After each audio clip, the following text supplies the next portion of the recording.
Good morning, PC fam. Welcome to the panel, the best basketball show there was, is, and ever will be. We are here to talk nothing but good hoops today. As we all know, the king is back. The king is back, y'all.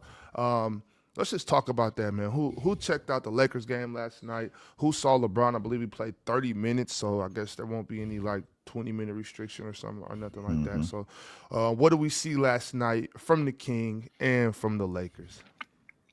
I saw somebody that just wants to just fit in, somebody that's not trying to get in the way.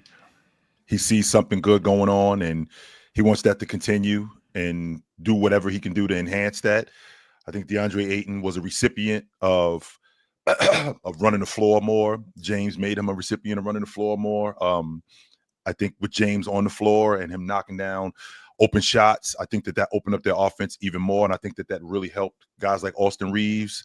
I think Luka does what Luka does anyway, but I think the recipients, Jackson Hayes, DeAndre Ayton, guys like that. Marcus Smart is a lot smarter than I gave him credit for as a basketball player. I think he sees the game a little bit further along than I gave him credit for. But it's right there. It's right there in the name, Chill. It is. I really should have just saw it right there. I was bugging out when I just didn't see it. But Jake LaRavia had a drive with his weak hand, and Jake LaRavia is going to the rim.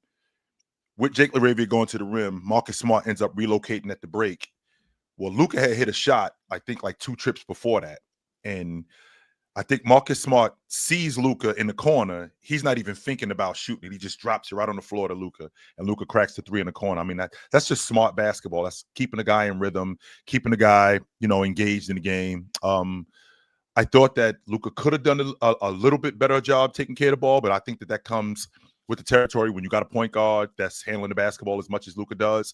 But more than anything, real talk, what it looked like to me was it looked like, class was in session and dude walked in and everybody turned around. He was like, "Don't worry about me. Keep doing what you're doing. I'll catch up to you. Don't worry about me." So, and they looked good yesterday. They did. And I'm looking at their schedule, and Mars, the talk is about to get it's going to get nasty. And the reason why it's going to get nasty because the Lakers could run off like 5 or 6 more straight, and then we're going to start to hear the Oklahoma City logic and the championship logic. So it's about to get nasty around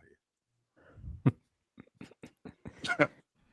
Go ahead. Nasty number one. Here I am, by the way. Nasty number one. Here I am. Look, the Lakers looked phenomenal last night. Luka did have some turnover problems in that first half. He was very much so trolling in that first quarter. But he got his act together. Every time Luka Doncic breaks the 3-point line with the basketball, good things happen. Every time he decides to get 2 feet around the free throw line area or in the paint, great things happen. Whenever Luka leans into his 2-point scoring, which he's one of the best in the world at, good things happen. He's going to take volume threes. We do get that. But when he's leaning into that scoring, he's unstoppable. And then we have LeBron James coming back. And, just regressing to 1991 Magic, right, Chill? Right, Mars? That was a tweet. LeBron looked phenomenal in his first game back. And Austin Reeves, even still with LeBron James coming back on the court, Luka's still getting his damn near 40. Austin puts in, a quiet 26 and 8 or 7 or something like that on 7 of 11 shooting. That shit look like a punch card, like all right, I'm good for the day. He just punched in and punched out. Punched in and punched out. Yep, exactly. Also, Reeves is amazing. Don't forget Jack LaRavia, y'all. LaRavia played good. You know what? Jake LaRavia is good. You're right. He played well. We are a 2-way wing away from being where we need to be at. That's all I'm gonna say right now. And I think it was I always thought it was funny when people said that LeBron wouldn't fit in when this is, arguably the smartest, most versatile player we've ever seen. So I just thought that was funny. But I made this point before. All he needs to be is a quarterback on defense, pick his spots, get his in transition, be a high-level catch-and-shoot guy, which he was last night, be a matchup for the opposition, and just lead, really. And we saw that last night. And what was really interesting was he basically exclusively deferred to Luka. Like every time up the court, it was Luka's ball. Even in the half court when they wanted to run stuff, the ball was in Luka's hands, and he only shot the ball 7 times in 30 minutes. Which is obviously going to increase as he gets more comfortable. But the second half, he just dominated the game with his passing. And Chill, to your point, DeAndre Ayton didn't even know he was open on some of those ones where James was finding him, and it was crazy. So I expect it to continue. I wasn't shocked whatsoever, but to see the big three get off like that, and then the ancillary pieces continue to contribute. They got a soft schedule coming up, and this thing, they could solidify themselves even so early in the season at the top of the West or around the top of the West. He just looked like somebody that wasn't trying to get in the way. He just looked like somebody that was something. This stuff is working. Let me find my way into what's going on here. And Miles, I got to backtrack a little bit. This kid Keontae George is developing into a player. I got to give him some credit for what he's turning into. And this Utah team, I mean, I don't think they're as bad as I thought they were going to be. I just think that the West, in terms of the better teams, are better than what I thought. I do think that this Utah team, I think that they can make some noise. I'm not saying that, they're going to win 35, 40 games and get into the play-in, but like walking into Utah is not a cakewalk. I think they're going to cause some trouble. I like what this kid Keontae George is doing. I watched them against Chicago a couple of nights ago when they went into double overtime. He looked so much more comfortable after the second quarter, coming off screens. He slowed his game down. His shot selection had gotten a lot better. He did a lot better job in taking care of the ball. I do got to give him more credit for his ability to pass too. Even though he's a bucket getter, I do have to give him a little bit more credit for his ability to pass. So, I mean, Utah might be onto something with this kid George. They may be. Yeah. Keontae George is a heck of a player. Just focusing in on the Lakers though. Kenny, Mars, y'all want to jump in there? And I know it's crunch time chats, but we have some super chats about this that I definitely want us to get into early on in the show. So let's hear it, guys. What did we see last night? I saw it was a great time watching LeBron James come back for the Lakers. I was definitely skeptical him coming back in, especially with how late of an addition he was to the lineup. I thought the minutes restriction would definitely play a factor. But his playmaking, like you guys were saying, his playmaking was very much on display. And I think that's the role that a complementary role, take over when I need to, that I would want from LeBron rather than him taking over the offense. And that's definitely something that he showed is possible. I don't think it really changes too much about how far I think the Lakers can go into the playoffs, because their issues are still very much their issues. But I do believe that the addition of LeBron James is just going to be a positive. I think the issues that come with LeBron James are more so down the line when you think about the future of the team. But for how this season looks, I think what he showed yesterday was really good. Was anybody up here? Did any of you guys think that James, was there a question about James getting back in the lineup and being a negative possibly? Was anybody up here thinking that? No. Hell no. Nope. That doesn't make sense to me. That doesn't compute in my brain how LeBron James could ever be a negative on a basketball team. I think a negative. Oh, go ahead, Joe. Go ahead. I mean, because we talk about him like, when he get back, he's gonna need the ball in his hands. He's gonna want to score, and James has always been that kind of player who he wants to get everybody else involved, and then he'll get himself involved too. But he'll get himself involved if he has to do that. Like, now I gotta resort to taking over, but I do want to get everybody else involved. What about But I mean, I do think there was a point. There will be times. There will be times. Go ahead, Go ahead, AJ. Oh, okay. I don't know, because my camera was lagging a little bit, so I didn't know my fault. I do think there's definitely times where LeBron James definitely required a certain play style around him and demanded the ball. Like, I'm not going to go to the extent that he's as willing earlier in his career as he is now, but LeBron's been wanting to play a little bit more off ball as he's gotten older. We saw that last year. He let Austin Reeves handle the ball a lot. When Luka got over, it wasn't a problem last year. And he's turned himself into a really good off-ball player by becoming one of the best catch and shoot three-point shooters in the league. And then he's a screener that can operate in the short roll. He can still post up. Like, LeBron James is LeBron James. You know what I'm saying? Like, him on the basketball court, especially offensively, it's going to work. It really doesn't matter where he's at. Your offense is going to improve when LeBron James gets on the court. Right. Yeah, definitely.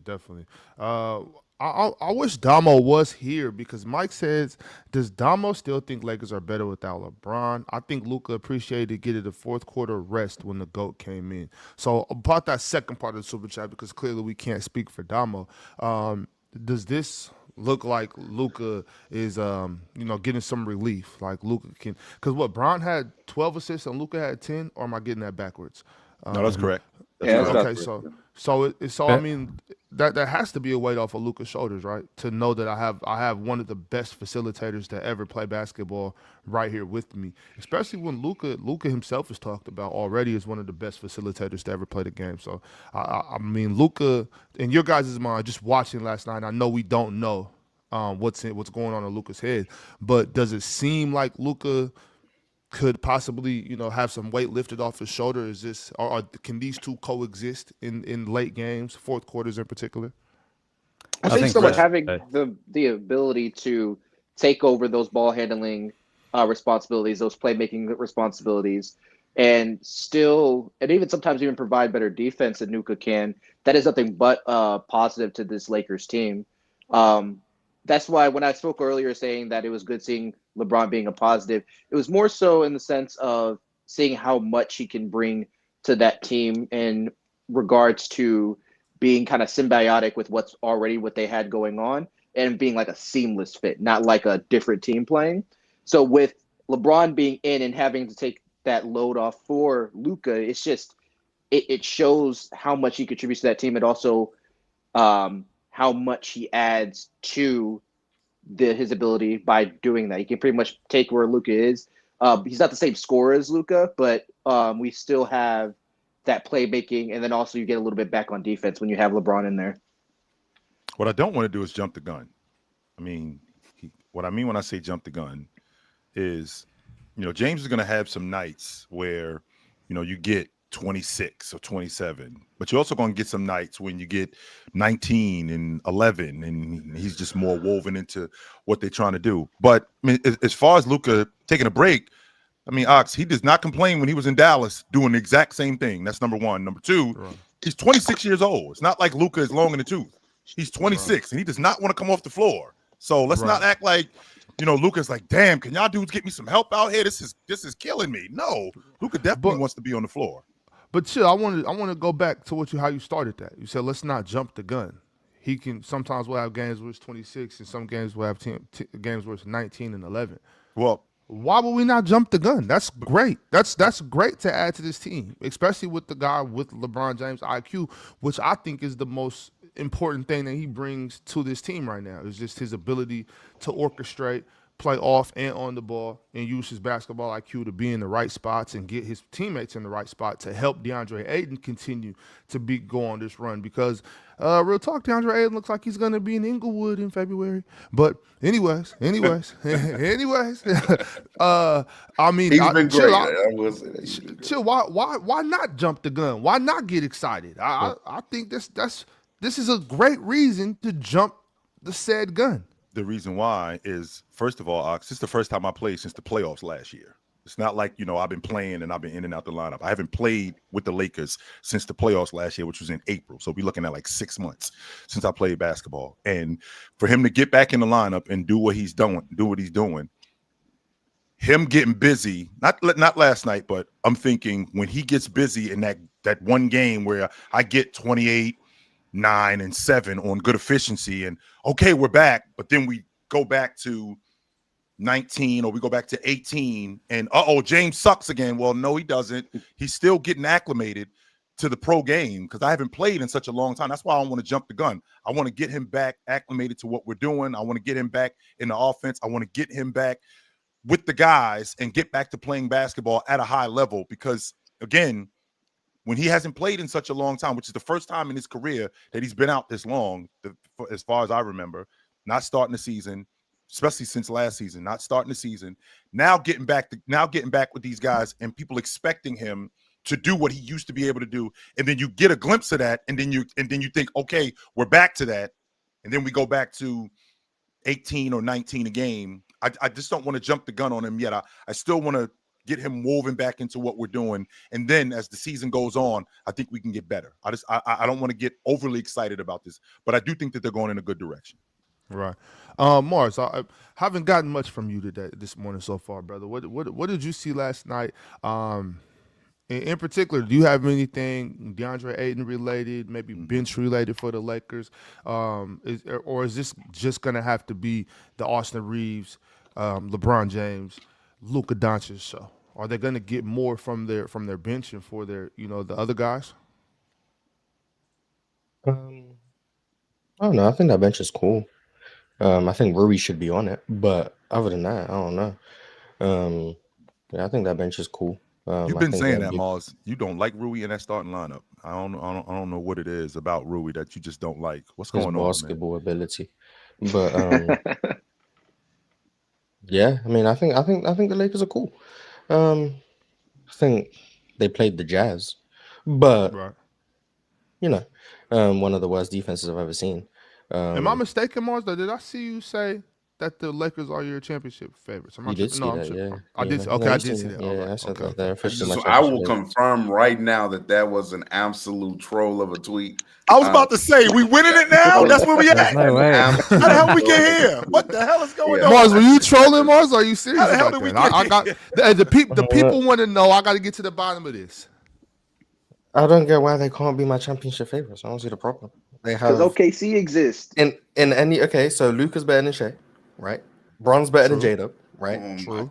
Austin Facts. Reeves better than Chet, right? Facts. So I'm looking at my top three versus your top three. I have the better player in all three positions. My offense is better than your offense, right? So I'm looking at, I don't see the problem. Then I have a Marcus Smart POA for the Shea matchup. I have DeAndre Ayton, his touch around the rim. So you have to play double big to do it. DeAndre Ayton is better than Isaiah Hartenstein. I'm not. He is better I'm than not Isaiah mad- Hartenstein. I'm not So mad at I don't see the problem. You gonna tell me that the difference is Aaron Wiggins and Isaiah Joe? I mean, I guess. Jake Cool. LaRavia is Aaron better Wiggins than and- him. Yeah, if Aaron Wiggins and Isaiah Joe How is the about reason Alex why- Caruso and Lou Dort? I mean, is Alex Caruso better than Marcus Smart? I'm not even finna have this discussion with you, bro. Go Side ahead and step, finish side whatever you step. doing, bro. Keep going, Mark. Go Keep ahead. going. Go ahead and do what you was doing, man. So why is Alex Caruso better than Marcus Smart? Because Marcus Smart. Stop. He ain't letting it go. No, so if we're in 2022, Marcus Smart's DPOY year, and someone says Marcus Smart's better than Alex Caruso. It's think not that's- 2022. Yeah, Mark, stop being I'm getting to it. Hang on. Is it crazy back then to say Marcus Smart is better than Alex No, Caruso? in 22, he was definitely better So than Alex how Caruso, much yeah. do you guys think Marcus Smart has declined? And then I would A need little an bit. explanation on how much of this decline, and I need you to explain how he's declined in your opinion. This is what you've decided to do with your morning. Well, I was This sitting is quietly. what and- you decided to do. wanna hear this First too, of all, Mars. I was sitting quietly and Ox asked me a question. I had no plans to say anything. I But wanna now hear You we're was here. just you was just You coming was- up here to be a face, Mars. You didn't want to talk. Well, I about was the coming Lakers up here game? to get past the Lakers topic. But Oh, we're okay, here. got you. asked me about it. We'll be out of here in about 10 minutes. And now I'm curious. So what has Marcus Smart declined at in Mars is- you guys' estimation? Mars is I definitely think he's definitely the running back from Seattle. I just don't want to get fined. That's the only reason why I'm here right now. He's So what definitely has that. He's Marcus small. Smart declined at? Well, let's get back to that because I want to hear this too from Mars. well, Yes. So like, Marcus Smart has declined at what? like all of a sudden Offensively? Marcus Smart sucked or something like that. Defensively? Like what's going on with Marcus Smart? How was Marcus Smart Everything. declined defensively? I don't think he moves laterally as quickly as he used to. He still has active The hands. good old cop out of he's got older, his athleticism has declined. Even though he's But only it has. 31 years He's old. only 30 years old. He's He's 31 not years old. Interesting. I still mean, it's got not. the No, growth. it's not. We to me, are it's not to do with- about to sit here and act like Marcus Smart isn't worse of a basketball player than he was in 2000. I'm not acting like anything. Once I'm again, asking real for an talk, if he's explanation as to worse, how. What has he declined in your estimation? He is a worse Everything. defender now than he was in 22. What are What's we he talking worse about? at? What is he worse at? Defense. What are you talking about? What parts? He's worse at defense. What parts of defense? Here's what I'm He's asking. not as good on the ball. Wait a minute, real talk. How is he not as good on the ball? What has he got worse at on the ball? Wait a minute, Mars. Hold on, because It's a simple question. I want to stay with real talk on this. Everyone ready to be an analyst until it's time to analyze. Like We're saying if real talk. If we're saying Defense. if real talk, if Now we're we're saying doing Hey, defense. Now even wait a minute. with this is the thing. Even if you even that answers real the quick, 'cause question. even if you think for a second that you don't want to indulge, if you think Mars might be trolling, whatever, I think he's asking legit questions that can have that should be answered. Like I'm at this point in their careers, I got Alex Caruso over Marcus Smart, but that's not saying that I think Marcus Smart is still a really good basketball player. I think he's still good on defense. So if y'all think he has gotten worse since 2022, I'm with Mars on this, and I want to know how. and But real talk. wait. Nobody does. Hold on, Jill. Yes, sir. Nobody didn't say though that Marcus Smart isn't good anymore. We Yeah. said that he's He's not not as good Alex as he was in Caruso. 2022. And He's not Alex as Caruso. good of a And is point he of not? attack And defender. I'm glad you brought He's that not up. as good. He's still a brick, right? He still can pass a little. That's his one thing on offense. Let's I just will stay on the give defensive credit side to of the him. ball, real talk. Let's stay on the defensive side of the ball. is stay Marcus Smart not a better offensive player than Alex Caruso? I don't even want to go with the offense. I just want to stay on. No. Yes, he's Sure. 100. Well, we're talking But about in their basketball limited- players, so Yes, is he No, not? yeah, as a basketball player, sure, he can probably do some more things on the ball, but I will say Alex is better in transition. Alex at this point is for sure the better shooter, and cutter. So maybe as far as there, when you don't have to have the basketball, what offensive value do you bring to the team? Alex is right there with him, if not better than Marcus Smart. Question, real But the talk. fact that Marcus Smart can run a second side pick and roll from time to time, sure, I guess that's value. Connected passing, all that good stuff. Yeah. Mhm. Yeah, all that. Yeah, he's fair. at Would that. real talk would not the disappearance, that's not the word I want to use. The absence of Marcus Smart, would that sway you toward Alex Caruso's like? So if we would have seen Marcus Smart more over these last 2 years, as opposed to not seeing him and seeing Alex Caruso more, would that Yes. sway you? Yes. Because Well, the reason why I'm saying this, Damian, is because I'm thinking. The reason why I'm saying this is because I'm thinking about what Marcus Smart was as a defender, and we saw him sparingly from time to time. I don't think that he's lost that much athletically, and it's not like Marcus Smart has gotten dumber as a defender. Like he's still super smart and he's super sharp in terms of mentally as a defender. So, could it possibly be because we just haven't seen him, and now you've seen Alex Caruso more, which that may have swayed your idea. Well, I think that Alex Caruso right now as a defender is an All NBA type defender, but I think that the physical toll that Marcus Smart's body's gone through since 22 has just made him sort of less explosive. I think he's regressed a little as a point of attack defender. I think he used to be a little bit more versatile when he used to guard and basically switch on to anyone from bigs to smalls. I think the motor's regressed a little bit as well. I think he needs more breaks throughout the game. I think he's a little worse as a rebounder, and I think he just doesn't get in the lane to take charges as much either because he can't get to spots necessarily as much as he used to. So I think he's still elite. I think he's still going to compete. I think he's still gritty. I think he has all those intangibles still. I just think that all the things that made him a defensive player of the year, because that's a different level. We have to remember that. Being the defensive player of the year and then being a very good on-ball defender are two completely different things. And I think he's regressed in those areas, but I still think he is elite. He's given the Lakers a lot of value this year. To Mars's point, that I don't know if he's trolling, but the Lakers could probably shake it up. Like, it's not a team you want to see in the playoff series. If you go down the roster, yesterday there's guys like Vando that don't play. There's guys like Maxi Kleber that aren't going to play. Rui Hachimura now, his role is going to be reduced, but it's another depth piece. So I think to the LeBron point, I think he helps everyone. I think Luka gets some rest in the fourth quarter. Having Luka and Reeves helps LeBron preserve his body. I think it works hand in hand. And then DeAndre Ayton, like you said, Ox, putting up sort of all-star numbers at the moment. I think the Lakers got a good thing going here. And I think Marcus Smart has added to that. He's been excellent, but I won't necessarily go as far to say they can be in a championship mix yet. I have to see a larger sample size, but I think in any given playoff series, I think they're going to be really, really difficult to beat. I want to stay with this. Go ahead, real talk. I'm sorry. Chill and this is what I want to. Last thing I want to say about the Alex Caruso, Marcus Smart I try to situation. get you off it, real talk. No, I'm sorry. I'm sorry. If Alex Caruso was on this team and not Marcus Smart, people wouldn't be saying the Lakers need a 3-and-D wing. The Lakers need a 2-way wing. That wouldn't be being said right now if Alex Caruso was on the team. But go ahead.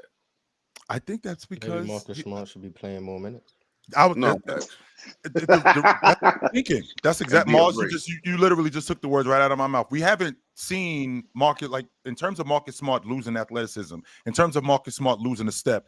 It's not because he had a major injury, like tore his knee up or something like that, or popped an Achilles. He just hasn't played. He's had nagging injuries that have kept him out of the lineup. So with that being said, I think when the reps increase, I think that you're going to see, I think we can get back to that level of defender, that all league level of defender. If you see the level, if you can see the minutes increase, if you can see him getting on the floor, to Damian's point, where him not being able to take one of his major things was being able to take charges. So him not being able to get to those spots, I don't think that that's an athleticism thing. I just think that Marcus Smart hasn't been on the floor as much as he used to be. And I think that once we get him back out there and get him back acclimated to the crew, I think that we're going to see more of that. I think we're going to see more charges. I think we're going to see Marcus Smart rebounding more. I think we're going to see Marcus Smart beating guys to spots, because when I get those reps up and I'm getting more comfortable with, one, with my body, and two, with the defense that we're playing, I think that I think you'll see a better defender in Marcus Smart. Now, am I going to get Case and Wallace? Am I going to get, the better perimeter defenders in the league? I don't know if I'm going to get that, but I definitely think I'm going to get a better version of Marcus Smart. I think it's we're gonna Marcus touch. Smart still does all of these things at an elite level, but it's easy to say it and it sounds good. He's still near the top of the league in charges. He's still near the top of the league in deflections. The Lakers have a 108 defense when he's on the court versus a 120 when he's off the court. They have a negative net rating when he's on the court versus a plus 11 when he's on the court. All of the numbers will point to Marcus Smart being an elite defender. But when it's time to analyze defense, we can say stuff and there's no consequence, because no one pays attention to defense like they do offense. They can pretend they do, but they don't. So yeah, we could just say the guy who's been dealing with finger Okay, injury. so Mars, now you tell me how Marcus Smart is a better defender than Alex Caruso. Go ahead. I don't think he is. I just think it's worth a conversation. But that was the whole No. Explain why Marcus Smart is a better defender than Alex Caruso. He already said he doesn't. But I can explain. I think he's been way more active in passing lanes this season than Alex Caruso, as shown by the amount of deflections he gets near the top of the league compared to Alex Caruso. He's also been an extremely versatile defender while being one of the best screen navigators in the NBA this season, allowing the Lakers to get away from some of the switch and stuff that kills them when Marcus Smart is in the game, because he can take primary assignments. I also think that his versatility is definitely not in question. His ability to draw offensive fouls when switched onto bigs and wings has been vital for the Lakers' success. So when I factor all of those things in conjunction, alongside, to Real Talk's greatest ever point, he doesn't have OKC's defense behind him.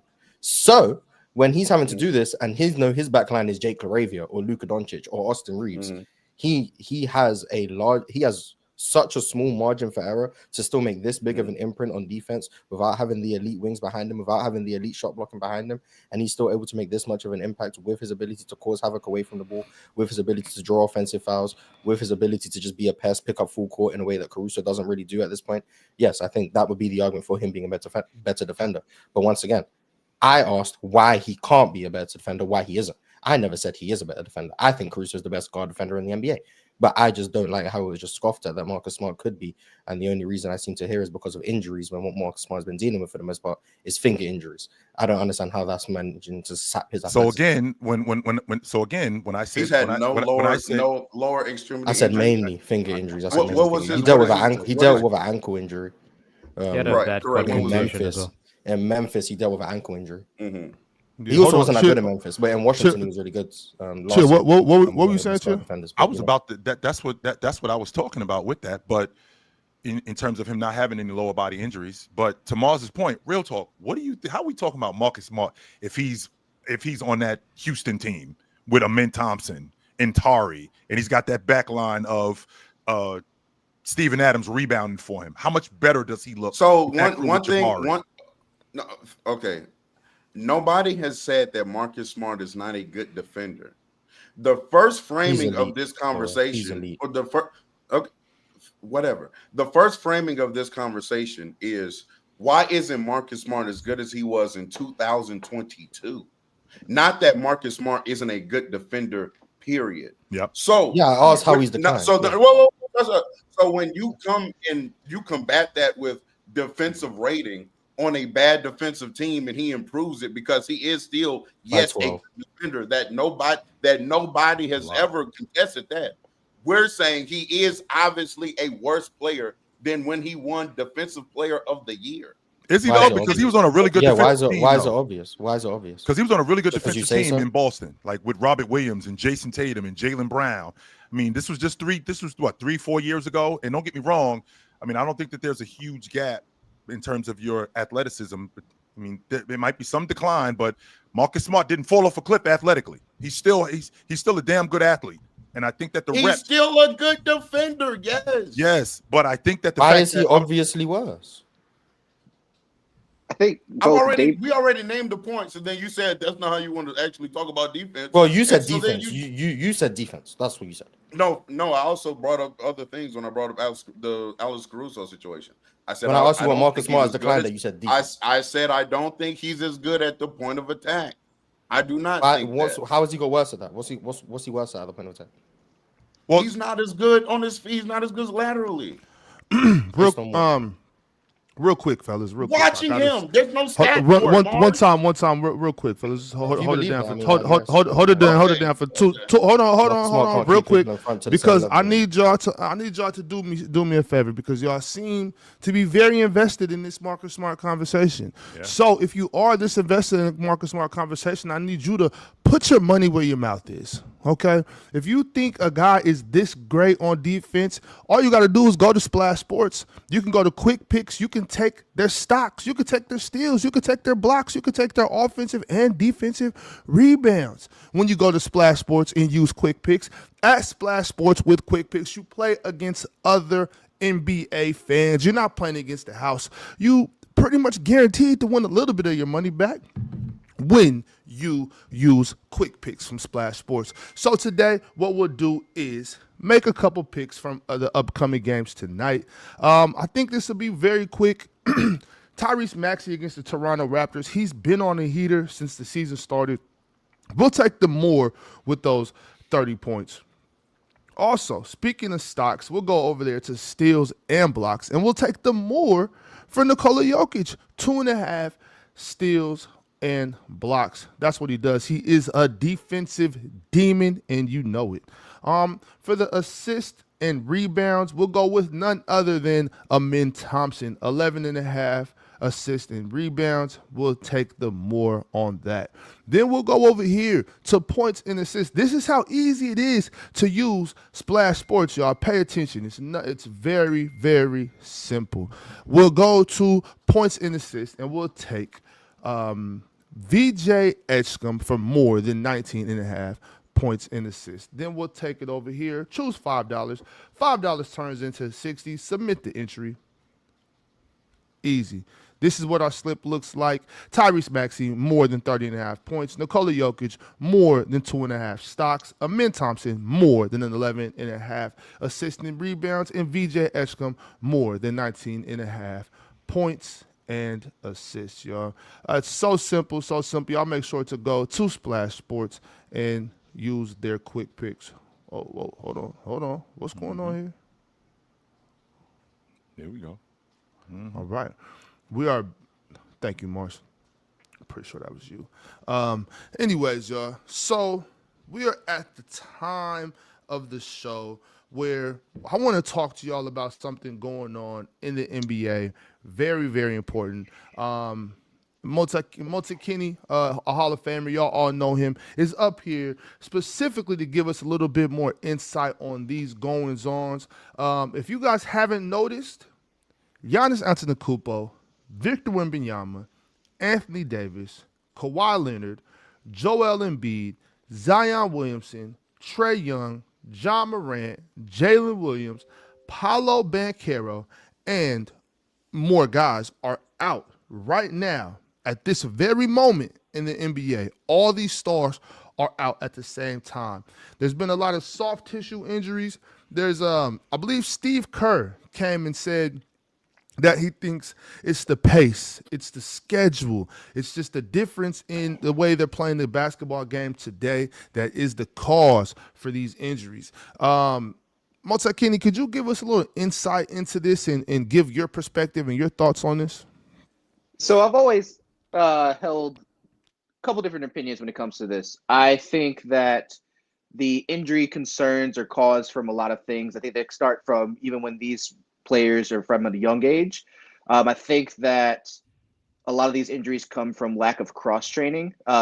Kids are specializing in sports way too young, and it's making their body move in a very specific way repetitively, which puts more wear and tear on your joints, especially if you're not used to moving your body in more than one direction, in more than one context. But that's how I started off. But with the number of injuries that are happening more frequently, I want to look at the science behind it. And I actually went and started researching. And there's actually been a lot of good research done. The very first one I wanted to look at was I want to look in the past, because one of the things that happens the most is people like to refer to how we're getting injured more now than we did in the past, or how players used to play through injuries more so in the past than we do now. And there is a research study done on it, measuring the injury trends for 17 years, back from 1988 all the way to like 2000 something. I can't remember the exact year off the top of my head. And what I found very interesting was that the things that they noted was the amount of soft tissue injuries are considerably less than they are now. Back then, most of the injuries were knee related and more so joint stability related, rather than soft tissue as in tears or strains and things of that nature. There's a lot of ankle sprains back in those days.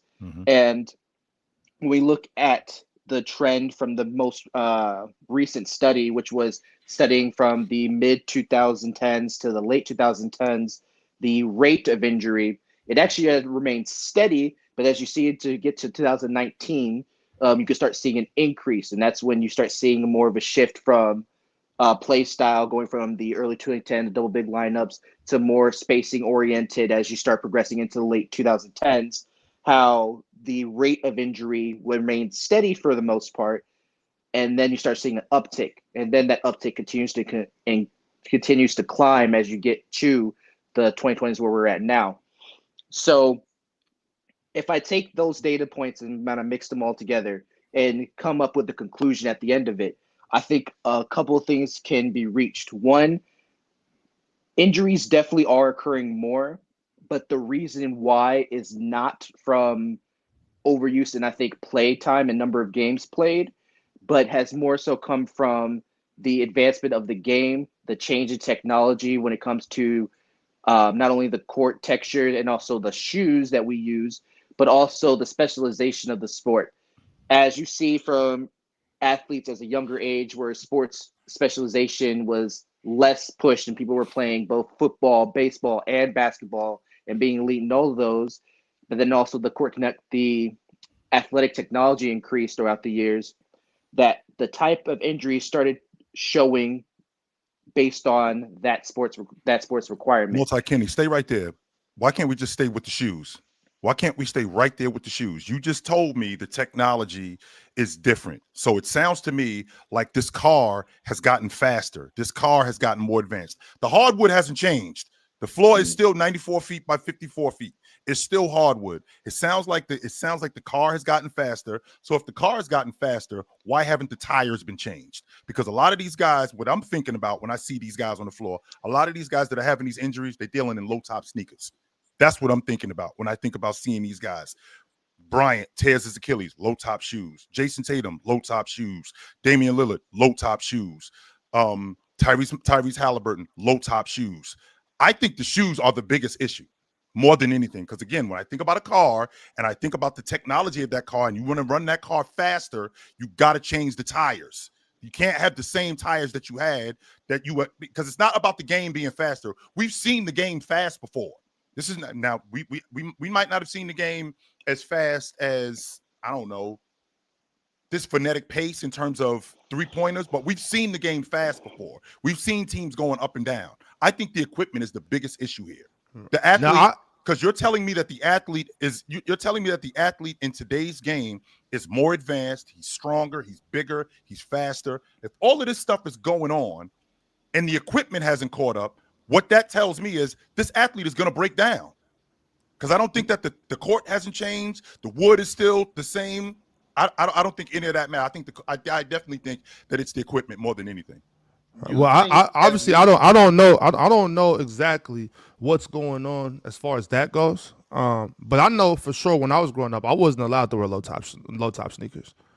Like that, it wasn't happening. I wasn't allowed to play basketball on low top shoes growing up. So I don't know if that has anything to do with it, or if that's just, maybe my pops is having an old head mindset or whatever it might be.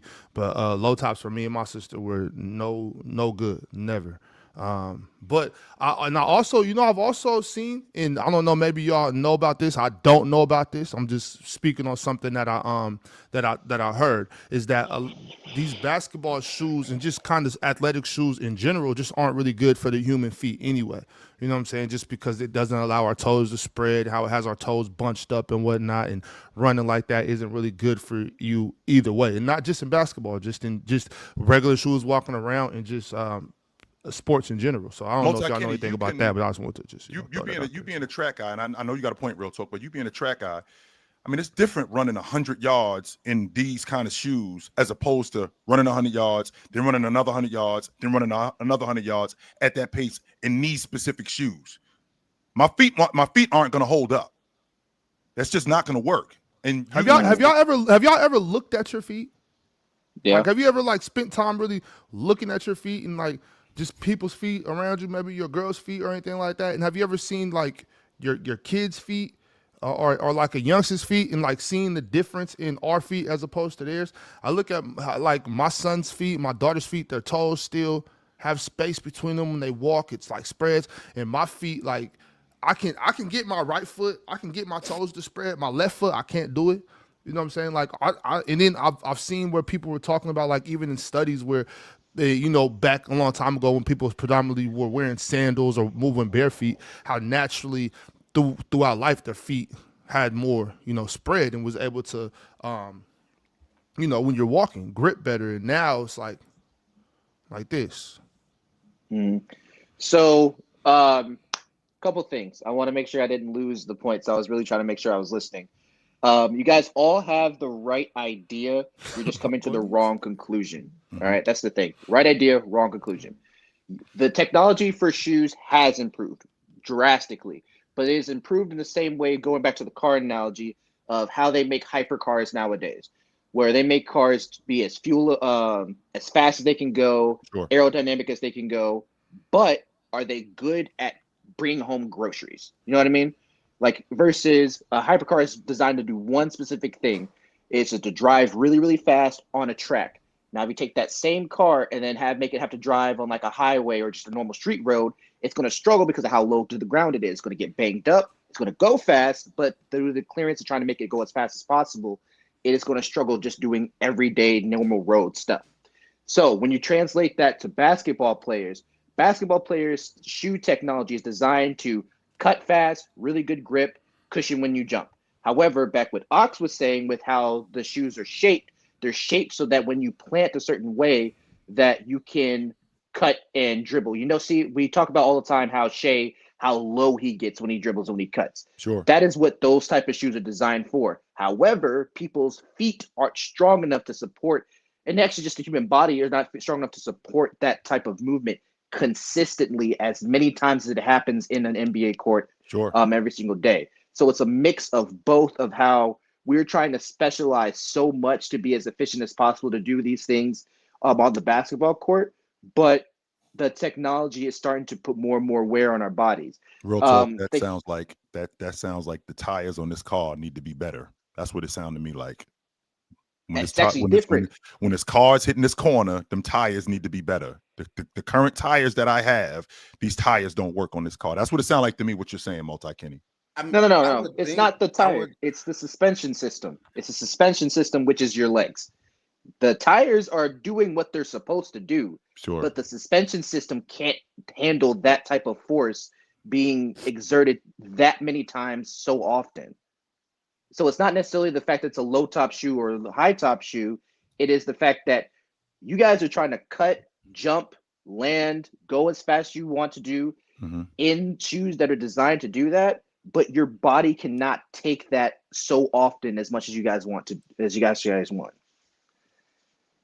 I think a good I don't think look, it's a good point because I don't think that these big manufacturing companies are engineering shoes that are going to be detrimental to basketball players. Obviously, they're catering the shoes to basketball players, but I think there is, like Lonzo Ball was a great example, where the big baller brand shoe was really bad for him athletically, and I think it led to a lot of the time being hurt. But Multi-Kenny, I think the younger days thing is an interesting point where we're seeing the injuries in isolation, but maybe they're accumulative over a number of years. Because I remember I spoke to Gordon Hayward last year, and he said, like, and Ox, you could probably speak to this, but kids like 7, 8 years old now, they're playing so many games that their body isn't physically mature for yet. And maybe we don't see the effects of that yet, but down the line we might do, because they're doing so much early damage on a body that's not ready for it. So I think that's a really interesting point where we're seeing some injuries potentially in real time, but maybe they've actually originated far earlier. So you think it's just catching up right now, Damien? I think there's definitely an element of that when it comes to soft tissue, because if you're in perfect health and your body's in perfect health, your muscles won't really go. But when there's other factors at play, whether it's load, whether it's sort of accumulative fatigue and all those different things, I think that's when you can start seeing some of these lower leg injuries. And sometimes it's not even in the place where you're injured. So you can get a calf injury, but really it's because your back isn't carrying the load or your glutes aren't carrying the load they should. So I think all these things matter as well. Yeah, I know that for a fact. I've experienced that myself, but just hurting my ankle and it turned into my knee and my hips and stuff like that. I've definitely felt that. I think that's an interesting point, Damien, and I hope at some point, the youth. The youth athletics, whatever, I think maybe they need to catch up. I know they've been trying to do a lot of things with football and things like that. Maybe not down there in Texas, real talk. I know y'all still gutter with the football,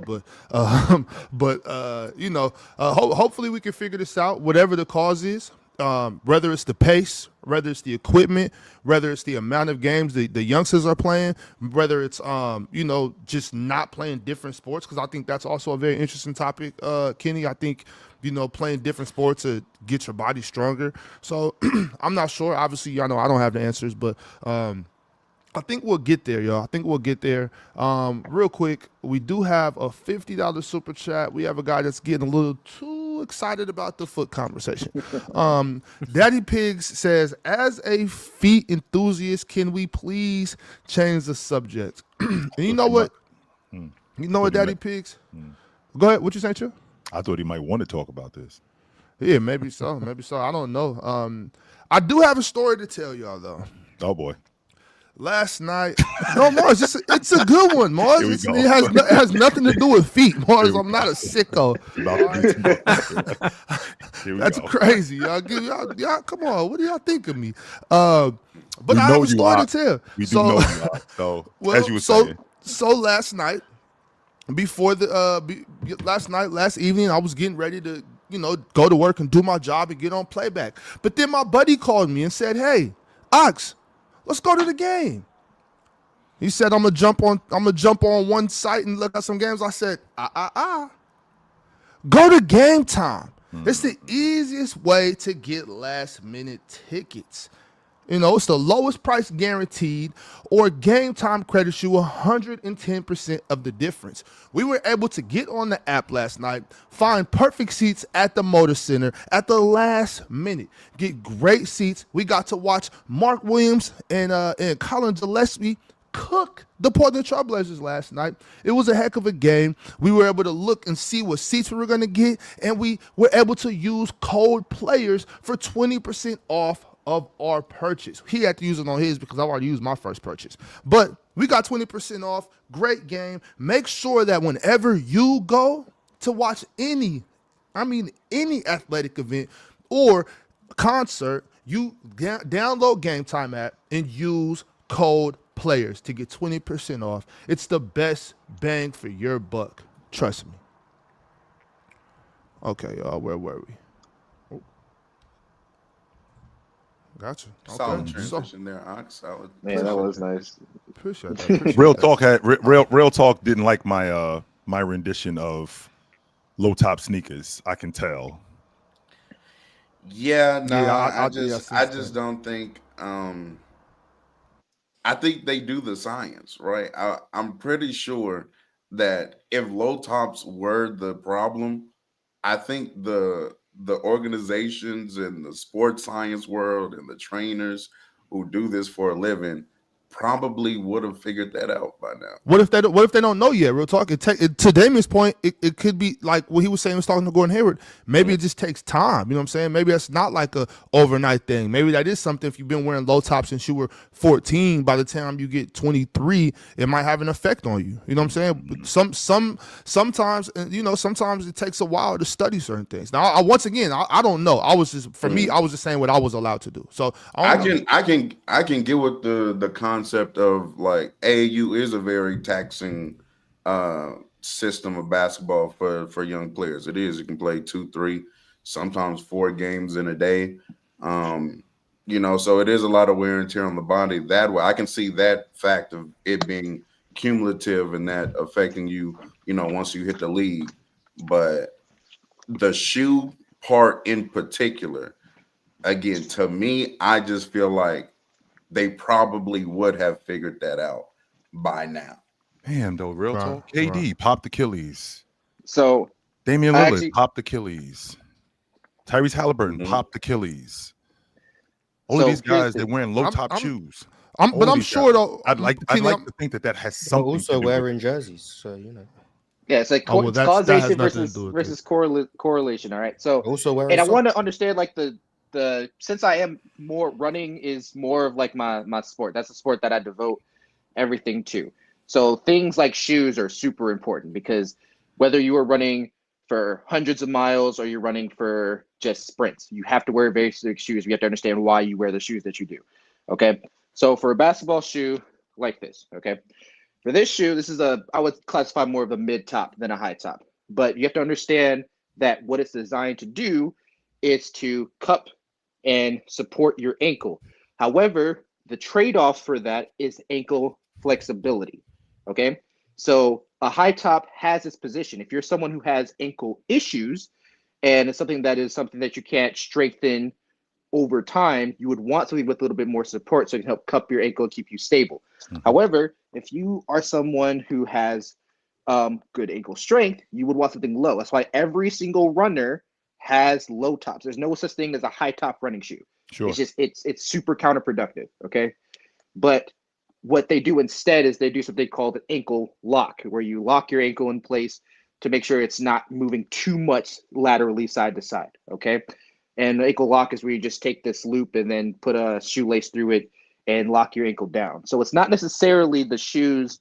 And like Real Talk says, they do the science for this. The reason why high top sneakers in general are there is for that ankle support, but you're actually more likely for something to happen outside. Like if you wore high tops your entire life and then you switch to low tops, you're going to be at risk because your entire stabilizing muscles and ligaments, things like that, are weakened because you've been wearing high tops all your life, especially when you're playing.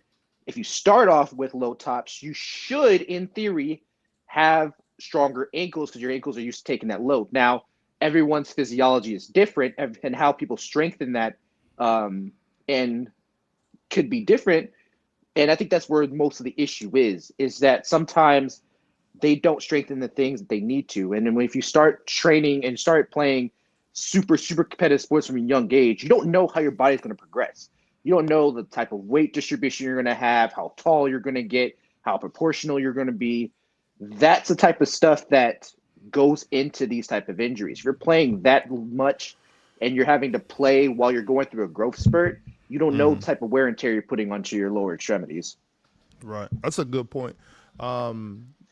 Before we get to any crunch time chats, does anybody have anything else they want to add to this, or any questions maybe for Kenny, or just statements we want to make? Because we do got to get the crunch time chats. No? Just a theory, Ox. Okay. That was all. Well, I was real talk with it. Just a theory.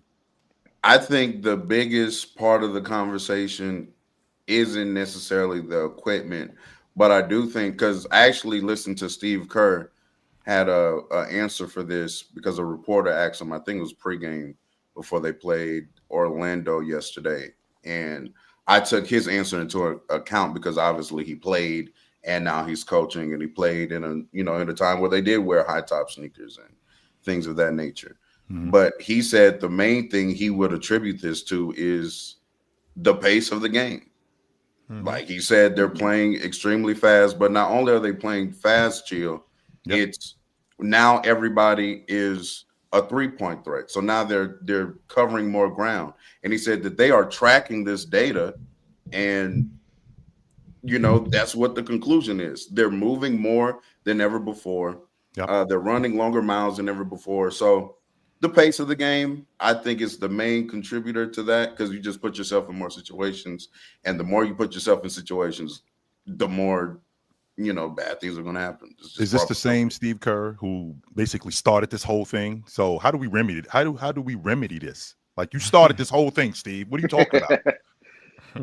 So I want to address one of the things that you said, real talk. It's not necessarily when they kind of bring up the mileage. I remember Swiper brought this up a couple weeks ago, and I really had a problem with it, because I feel like it's a scary thing. Like, oh, they're running X amount of miles more than they did back in the 90s, things of that nature. That's not the problem. And actually, the difference is very marginal. It's very, very marginal, especially if you spread it out between 82 games. Very marginal. The issue is how they're running those miles. Instead of it being a more vertically or lateral, vertical amount of movement, it's a lot more lateral. It's a lot large stop, start, side to side, which is why you're seeing so many injuries, and especially the stop start from having to close out, having to switch, and the amount of times they have to do that per possession and per game. That's the issue. It's not necessarily the amount of distance they're traveling, it's how they're traveling that said distance, which is what's causing the wear and tear.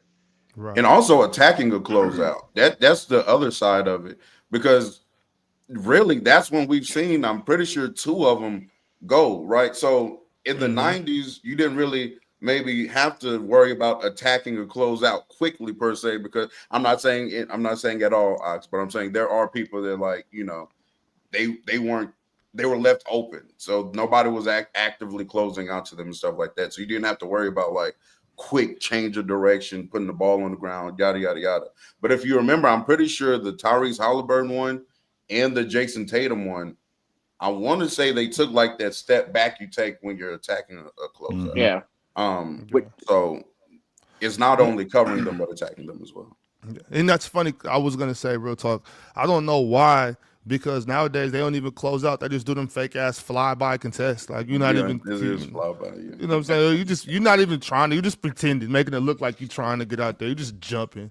But I know that we can't close out like we did back in the day, because one, I'm in your landing space, and if I'm in your landing space, that's a foul today. And if you happen to come down on my foot, that's a flagrant foul. So I got to be very careful how I'm closing out on you. Right. That's why you break your feet down and you don't jump. You don't leave the ground. You close out, get your hand up, and you don't get in their landing space. You don't just fly out there. You break your feet down. That way, when they do try to go by you, you can beat them to the spot this way. Beat them to the spot this way. I'm 1,000% with you. But I think way too many fouls on threes nowadays because of that. Right, it's ridiculous. How many times have we seen guys? If they would just close out, chill. If they would just close out, then a lot of that would stop happening. But I don't know. But you know what though?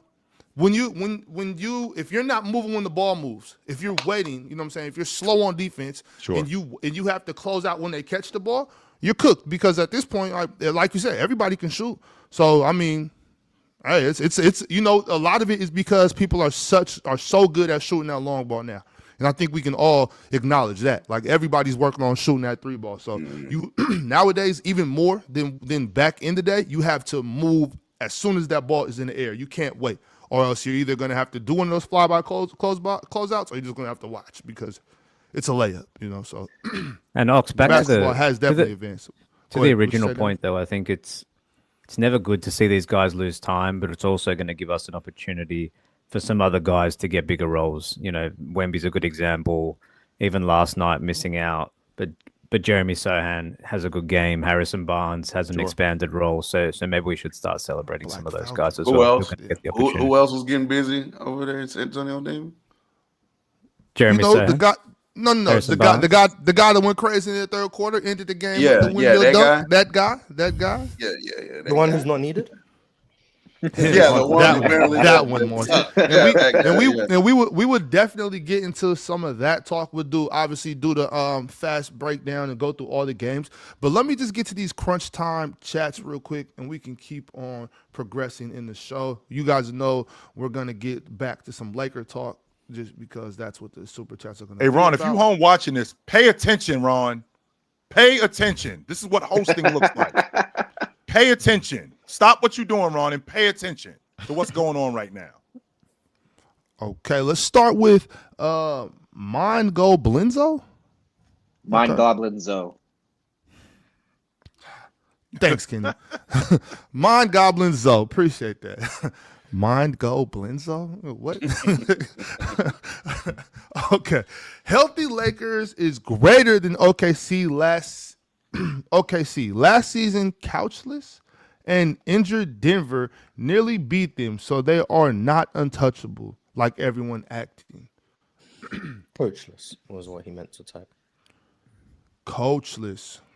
I think this is to your point, Ox, where you said that the regular season is the regular season, but teams will have a better chance at beating this OKC team in the playoffs when they can scheme, when they can try and exploit some of the weaknesses if they have any. Healthy Lakers this year better than, was it OKC last year or OKC this year? They said Last last year, I believe. They were talking about last season, yeah. Damon, when I said that, I think a lot of people took that wrong, and it's like when I said that, I was kind of saying how good I thought OKC was, because I did push back on them a lot last season. I thought they were too young to get it done, and I even spoke about in the playoffs where I thought if Denver was healthy that they could have beat them. But that's no knock to OKC. That's a part of basketball. People get hurt, and you play who's in front of you. But I think you got what I was trying to say. Like you have to try to get this team in the playoffs. If you're game planning for OKC in the regular season, you're kind of wasting time. You should probably just look forward to the next team. You know what I'm saying? Let's just go ahead and get this ass whooping and let's get out of here. Yeah, let's just play hard, fellas. Let's play hard. The order. Hey, 30. If you're 33 and up, just rest. You know what I'm saying? Just rest. But I think like Denver's a good example where they could figure out some things in the regular season, but in the postseason, in a potential series, then they could lock in and try and. I knew exactly what you're trying to say, Ox, but I'm not surprised that people misinterpreted. Well, Damon, to your point, I mean, if you look at this Oklahoma City team, if I got a whole week, this is where I am. I ain't worrying about Toronto in 2 nights. I'm not concerned with Utah. I'm not concerned with any other team. My focus is, okay, how do I keep SGA on the right side of the floor? How do I keep Hartenstein? How do I keep Hartenstein on the right, in the corner on the right? Because I know he likes to shoot that floater. He's really good in the middle, but he's not as good on the baseline on the right side of the floor. How do I keep him over there? And I got a week to focus on that. How do I keep Case and Wallace away from the break on the right side of the floor as opposed to at the top of the key or getting to the rim? And I got a whole week to focus on that as opposed to basically 12 hours while we're playing Chicago 2 nights ago. So I think it's a lot. I definitely think it's a lot different. However, I think Oklahoma City smokes the Lakers in a 7-game series. I think they smoke them dudes. Yeah, I'm they're with you on all the smoking points. I'm with you on all the points. But I don't like this point that keeps being made about Denver and how, oh my goodness, they took them 7 games last year with a hurt MPJ and Aaron Gordon and yada, yada, yada. Okay, got that. Cool. And it's perceived that Denver has gotten better because of new players. And it's also perceived that OKC, in my opinion, whoever makes that argument is saying, well, maybe they're relatively the same team from last year. But I would pose an argument, and we forget how young some of these players are for OKC. So internal development can usurp you getting new players on the team. What if Chet's just better? Because now he's a year older. What if J-Dub comes back and he's a better player? He's 24 years old. Shea may be better this year than he was last year because he's in his prime right now.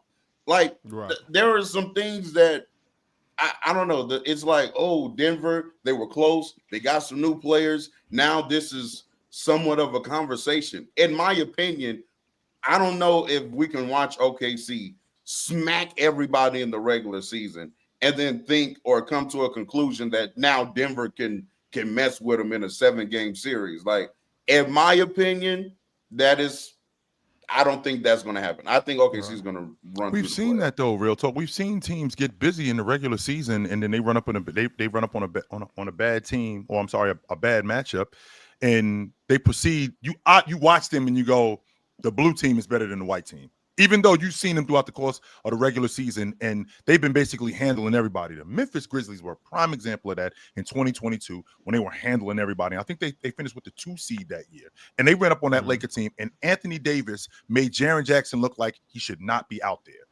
Completely dominated that series defensively. Completely. Kind of like how Harrison Barnes was making them look at certain points last night. Yes, we are definitely going to get to that. We've seen teams in the regular season get busy, and the Houston Rockets, they won a bunch of games, even though we knew that offensively there was some problems. There were a bunch of different problems, but then they run up on a Golden State Warriors team that gives them hell. That ends up giving them hell, and that series would have actually been over quicker had Jimmy Butler been in the lineup earlier. I think that series would have been over quicker. I think that's a fair point, Chill, but I do think that this is a different team. Like, OKC is different than that Memphis team was. But I think that's a fair point. My thing is, and I've been kind of trying to say this for a little while, I just don't believe the same way that a lot of y'all believe about the playoffs. Like, to me, I know y'all say, well, the playoffs is harder because the game slows down. The defense or the whatever, it's a lot of reasons why y'all say. I think for some basketball players that's easier. Some basketball players would prefer to play in the half court. Some, so I think it might be different. Some coaches are better at coaching when they get into their X's and O's and get to decipher defenses. Some coaches are better when they know who they're going to play a week before and they know we'll play them on Monday, Wednesday, Friday, Sunday, and see them again on Wednesday. Some coaches that's now we really hooping. It's like I don't look at it as the playoffs are just harder. You know what I'm saying? Mm-hmm. It's hard to beat a team four times, but it's hard to lose to a team 4 times too, unless it's a huge gap. So you just outline all the reasons why the playoffs are hard, though. Wait, what? I don't look at it that way. I think that makes it easier. Because what you explain is like some of the fluff of the regular season, like some things we can't game plan for. Like you can get that off in the regular season because we can't sit there and scheme you as detailed. But once you do get like more detailed on the team, that just objectively doesn't that make it harder for the other team to play you? Well, some people thrive. Well, no, but that's what I'm saying. So for me, real talk, I really enjoy just coaching just at all levels, any level. I enjoy that part of it. I enjoy the scheming part. I enjoy the night before. I enjoy scouting. Like I enjoy watching teams. Like I might go to a tournament and my team might be at the hotel. I'm gonna go to the gym and just check out who we're playing tomorrow. I enjoy that part of basketball. So to me, I'm looking at it like, and I know that there's coaches in the NBA that are there for a reason. You know what I'm saying? So I'm definitely not trying to compare me to that. But at the same time, it's like when I look at it that way, and I've just always pushed back on the fact that that playoffs are just so much harder than the regular season. I think some people, I think it just depends on your style of coach and style of play. So my thing is, I don't think it's always harder. But once again, real talk, I think I can see you on one day. East Coast team and West Coast team, we play each other twice in the season, right? Mm-hmm. So it's like, depending, anything can happen. We might be a better team, but anything can happen. Y'all might just come and just spank us real quick for whatever reason. But when we get to the playoffs and things settle down, it's really you know what I mean? Things change, and I don't know. I just look at it both ways. Like I can see it both ways. I can. But I think chill and real talk I think both your points are true. I think that Chill's point in Denver being the most vulnerable in a playoff series, OKC being the most vulnerable in a playoff series when you can lock in is true. I think that that's definitely going to be true. Like teams aren't scouting at 2 a.m. and they're landing in a new city and trying to do a scout for that same night. But real talk, to your point, that's also true that I think OKC are just better this year, because they've had the internal growth. They added AJ Mitchell. You know, the game slowed down just a tiny bit more for Shea. Chet's coming into his own. Some of these role players are getting expanded roles because Lou Dort and J-Dub aren't there, so that's going to help them down the line. There's so many different things that you can point to with this OKC team. Doesn't matter if the league's gotten better, because internally they might have already gotten ahead of that curve. So I think that both things can be true at the same time, but I agree. They're going to run through the regular season, and then in the playoffs, we're going to see. Real talk. Right. Go ahead, Chill. All I wanted to say was, like, I enjoy the chess game of basketball. You know what I'm saying? Like that's my happy place. You know what I mean? I think it's crazy that that you think that the regular season and the playoffs aren't really that much of a difference. I mean, that's what I think they are different. I just don't necessarily think the playoffs are harder. That's what I'm talking about. Like, I think that's bugged out to think that the playoffs aren't more difficult than the regular season. Ox, you do know if we lose, we out. My season is over. There's an added pressure to me. This isn't January where we lose today and then we get to play 2 nights later. If we lose and we're out and I'm the guy and I suck, I got to listen to that for the entire rest of the spring and the summer. If I suck tonight, what you're talking about is the stakes. You're talking about the stakes. You're talking about what's at stake. Stakes matter, Ox. Yeah. After it's done, you know what I'm saying. You're talking about what's at stake. I'm talking about what's more difficult. Y'all do understand that the biggest reward doesn't always come from the hardest journey. Not at all times. Like that's just not how it always works. Okay, you can. Facts, my PCL run was easy as hell. That's what yeah, we can all get to all of us can get to a certain place in a different way. Your road might be harder than my road, but I mean, when you're talking about the playoffs, I'm not showing up, Mars. I'm not showing up, buddy. Go ahead, I just think that when we're talking about, I think the level of competition, it increases. I mean, my best friend to this day, he told me, I saw Lajuan in January, then I saw him again when the playoffs started. These were 2 different people. This wasn't the same dude that I saw when I saw Clyde Drexler in the playoffs. This ain't the same Clyde Drexler that I saw in February. These were 2 different guys. They turn it on. They play a different way because, one, the stakes are higher.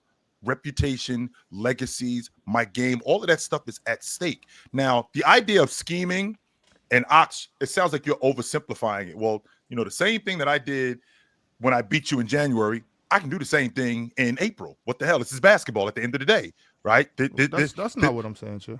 It sounds like this really shouldn't change. It's not that much difficult. I already handled you a month ago before the playoffs started. So now I get you when the playoffs started.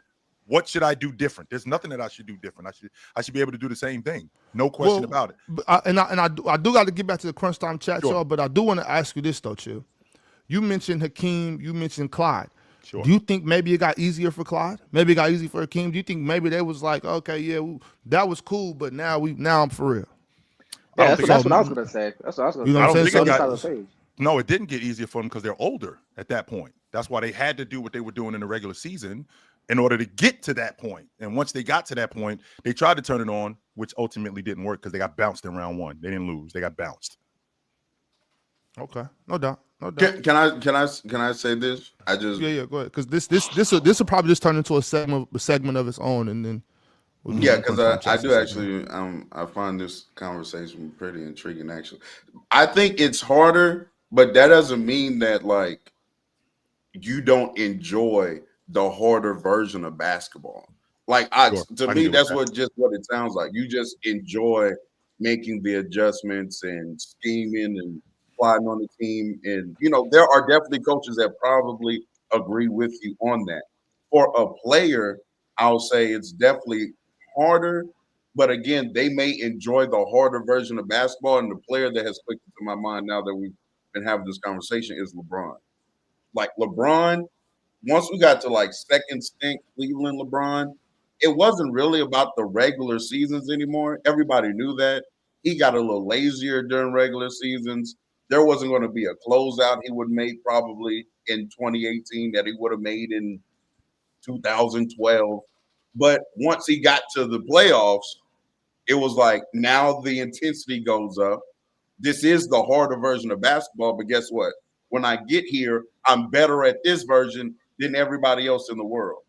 But that effort goes up in the playoffs. So it is harder, but some players are just better at it. I just think we get to find out who you are, Ox, and come playoff time, I get to find out who exactly you are as a coach, as a player. I just get to find out who you are and what you really made of come playoff time. I've never heard a player say that the regular season is harder than the playoffs. Never heard that. I could have swore I've heard. If I have heard it, it's from a role player. They'll say that the regular season is harder, but that has nothing to do with like the game. It's usually with like you said, the wear and tear. Their role, maybe. Yeah. Right. Okay, y'all. Let's get to the fast breakdown, y'all. Let's talk about last night's games. 1 second. So we already talked a little bit about the Lakers game. We didn't talk about Lauri Markkanen. We did talk about Keontae George for a quick second. The Jazz are 5-9. So I know that's bad, but is it as bad as y'all thought it was going to be?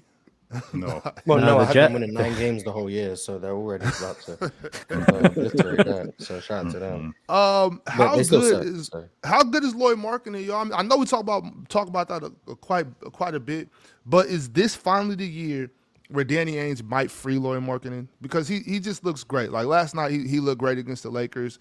He looks great a lot, man. Can we potentially see Lauri getting freed this year Freed from what? from being Shackles of 5-9? Utah. And once and I also understand that too. that there's going to be really good players that just play on bad teams for their whole career. So maybe not. Maybe he does stay there. Who knows? Maybe this is what it is for Lauri. So that's possible too. Well, It's not a bad thing that he's there. I don't think so neither, to be honest with you, Mars. It seems like we're watching the development of Keontae George and him getting better, and Isaiah Collier. It looks like on the surface there is a plan. It might not be working out as fast as other people think, but there looks to be a plan here. Okay, and I also, Ox, I have adopted your idea of this perfect basketball player. Like let's get rid of that. Like the first thing I would start to think is, you know what, Lauri doesn't rebound enough for me. He's 7 foot. He doesn't. You know what? I'm getting off of that. You know what? Lauri is a fine bucket getter. He's a great transition player. He will compete on the defensive end.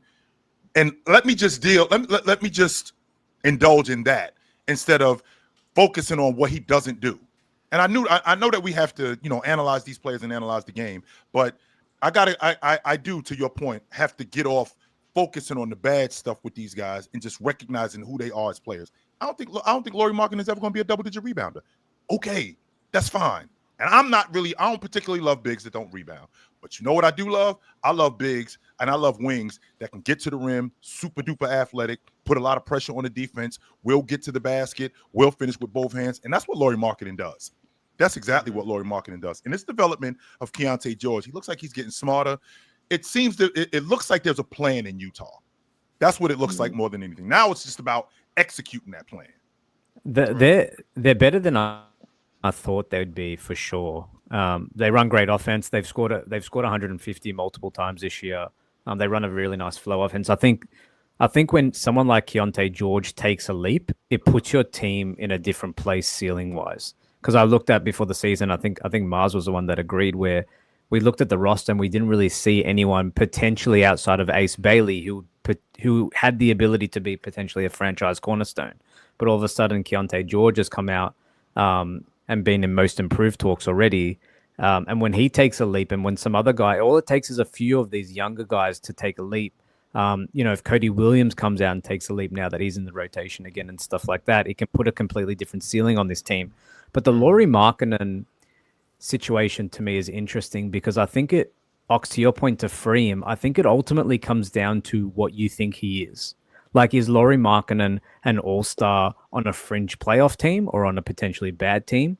Is he an all-star on a really good team? Because we saw him in Cleveland sort of be the odd man out in a way for a team that was ascending. So I think his value was around the league will depend on how you see him and how big of a piece he will be for a team that wants to contend.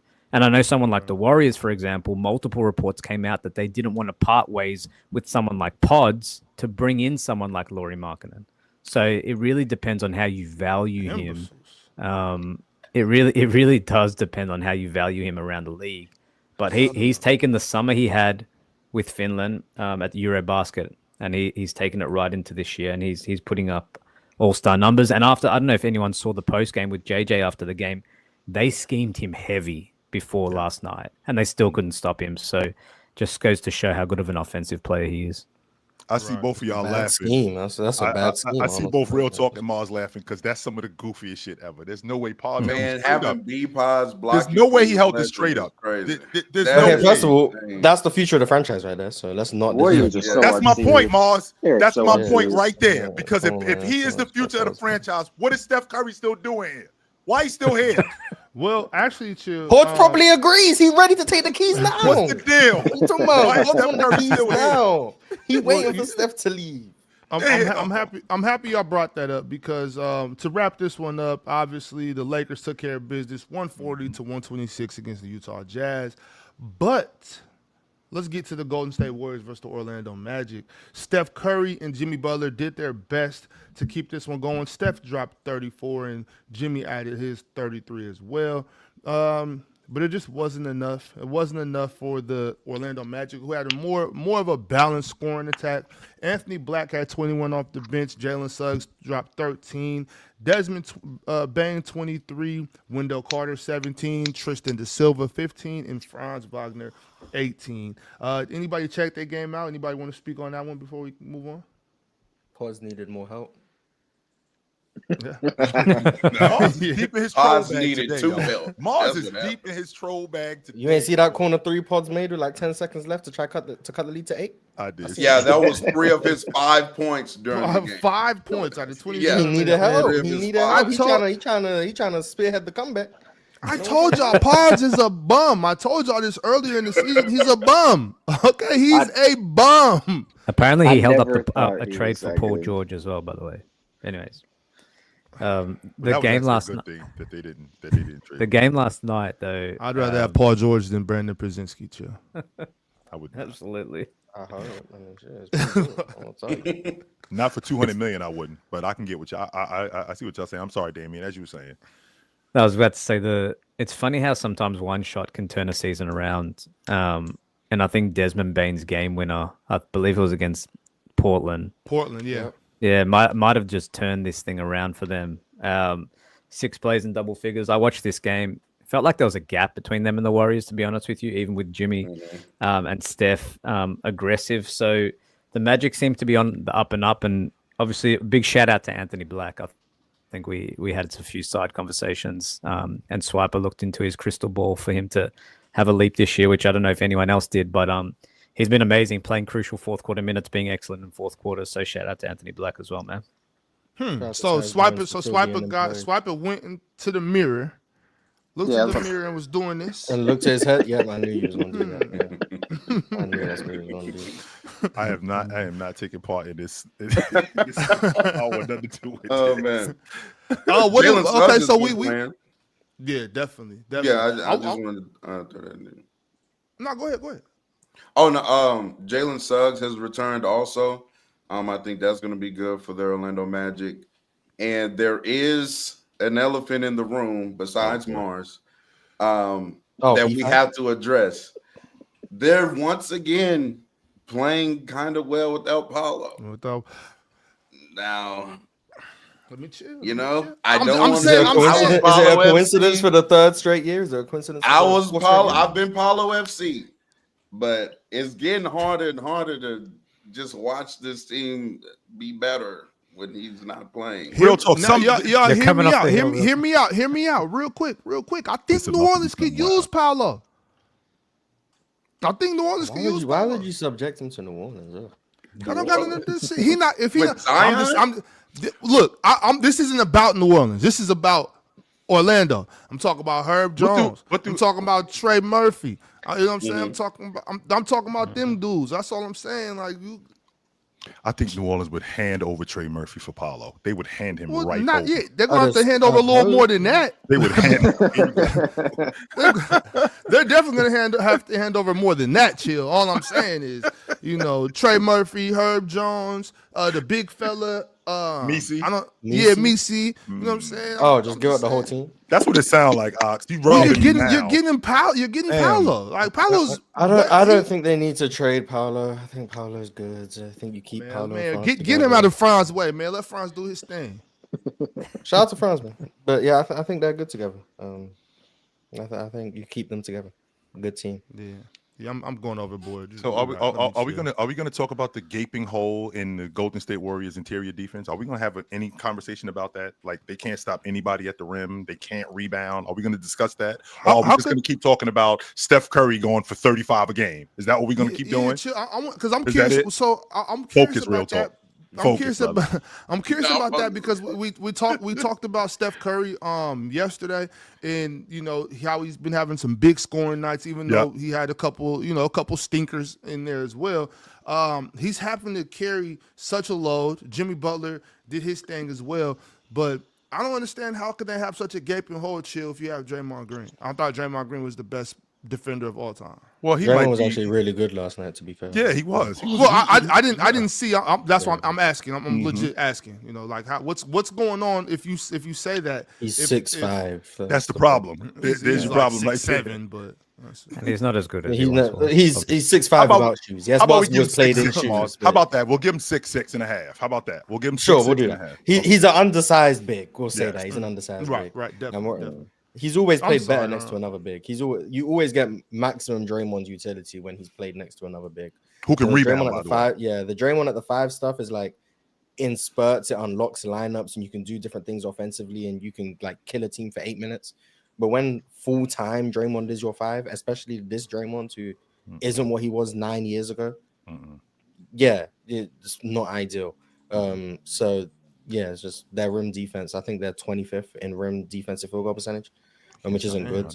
They weren't good at that last year either. Their plan is like they just try to keep you away from the rim. But if you get there, you're going to get a bucket. It's pretty much guaranteed. But they also just lack point of attack defenders this year, which also doesn't help. So they can't really keep people in front. And then when you get to the rim, they can't stop you from scoring. And then they turned the ball over a lot yesterday, which is why they lost. So what's their plan? What are they going to do? You know what that sounds like? How are they going to win games? Ox, you got all the goods in the house. Of Steph Curry. That's what you got, Ox. You got all the goods in the house. You can't stop me from taking the goods out the house. You're just trying to keep me out the house. Once I get in the house, I can have all the goods I want. That's essentially what's going on here.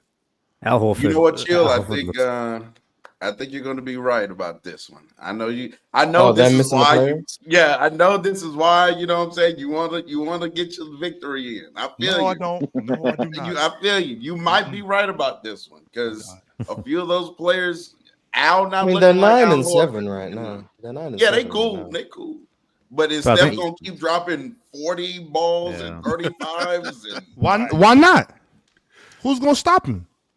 It's not enough. Not that gaping hole. That's number one. Shooting variance is going to shut shooting that variance down. going to come. Also, don't forget Thanksgiving. Steph after Thanksgiving. So it's actually like right around Christmas. Yeah.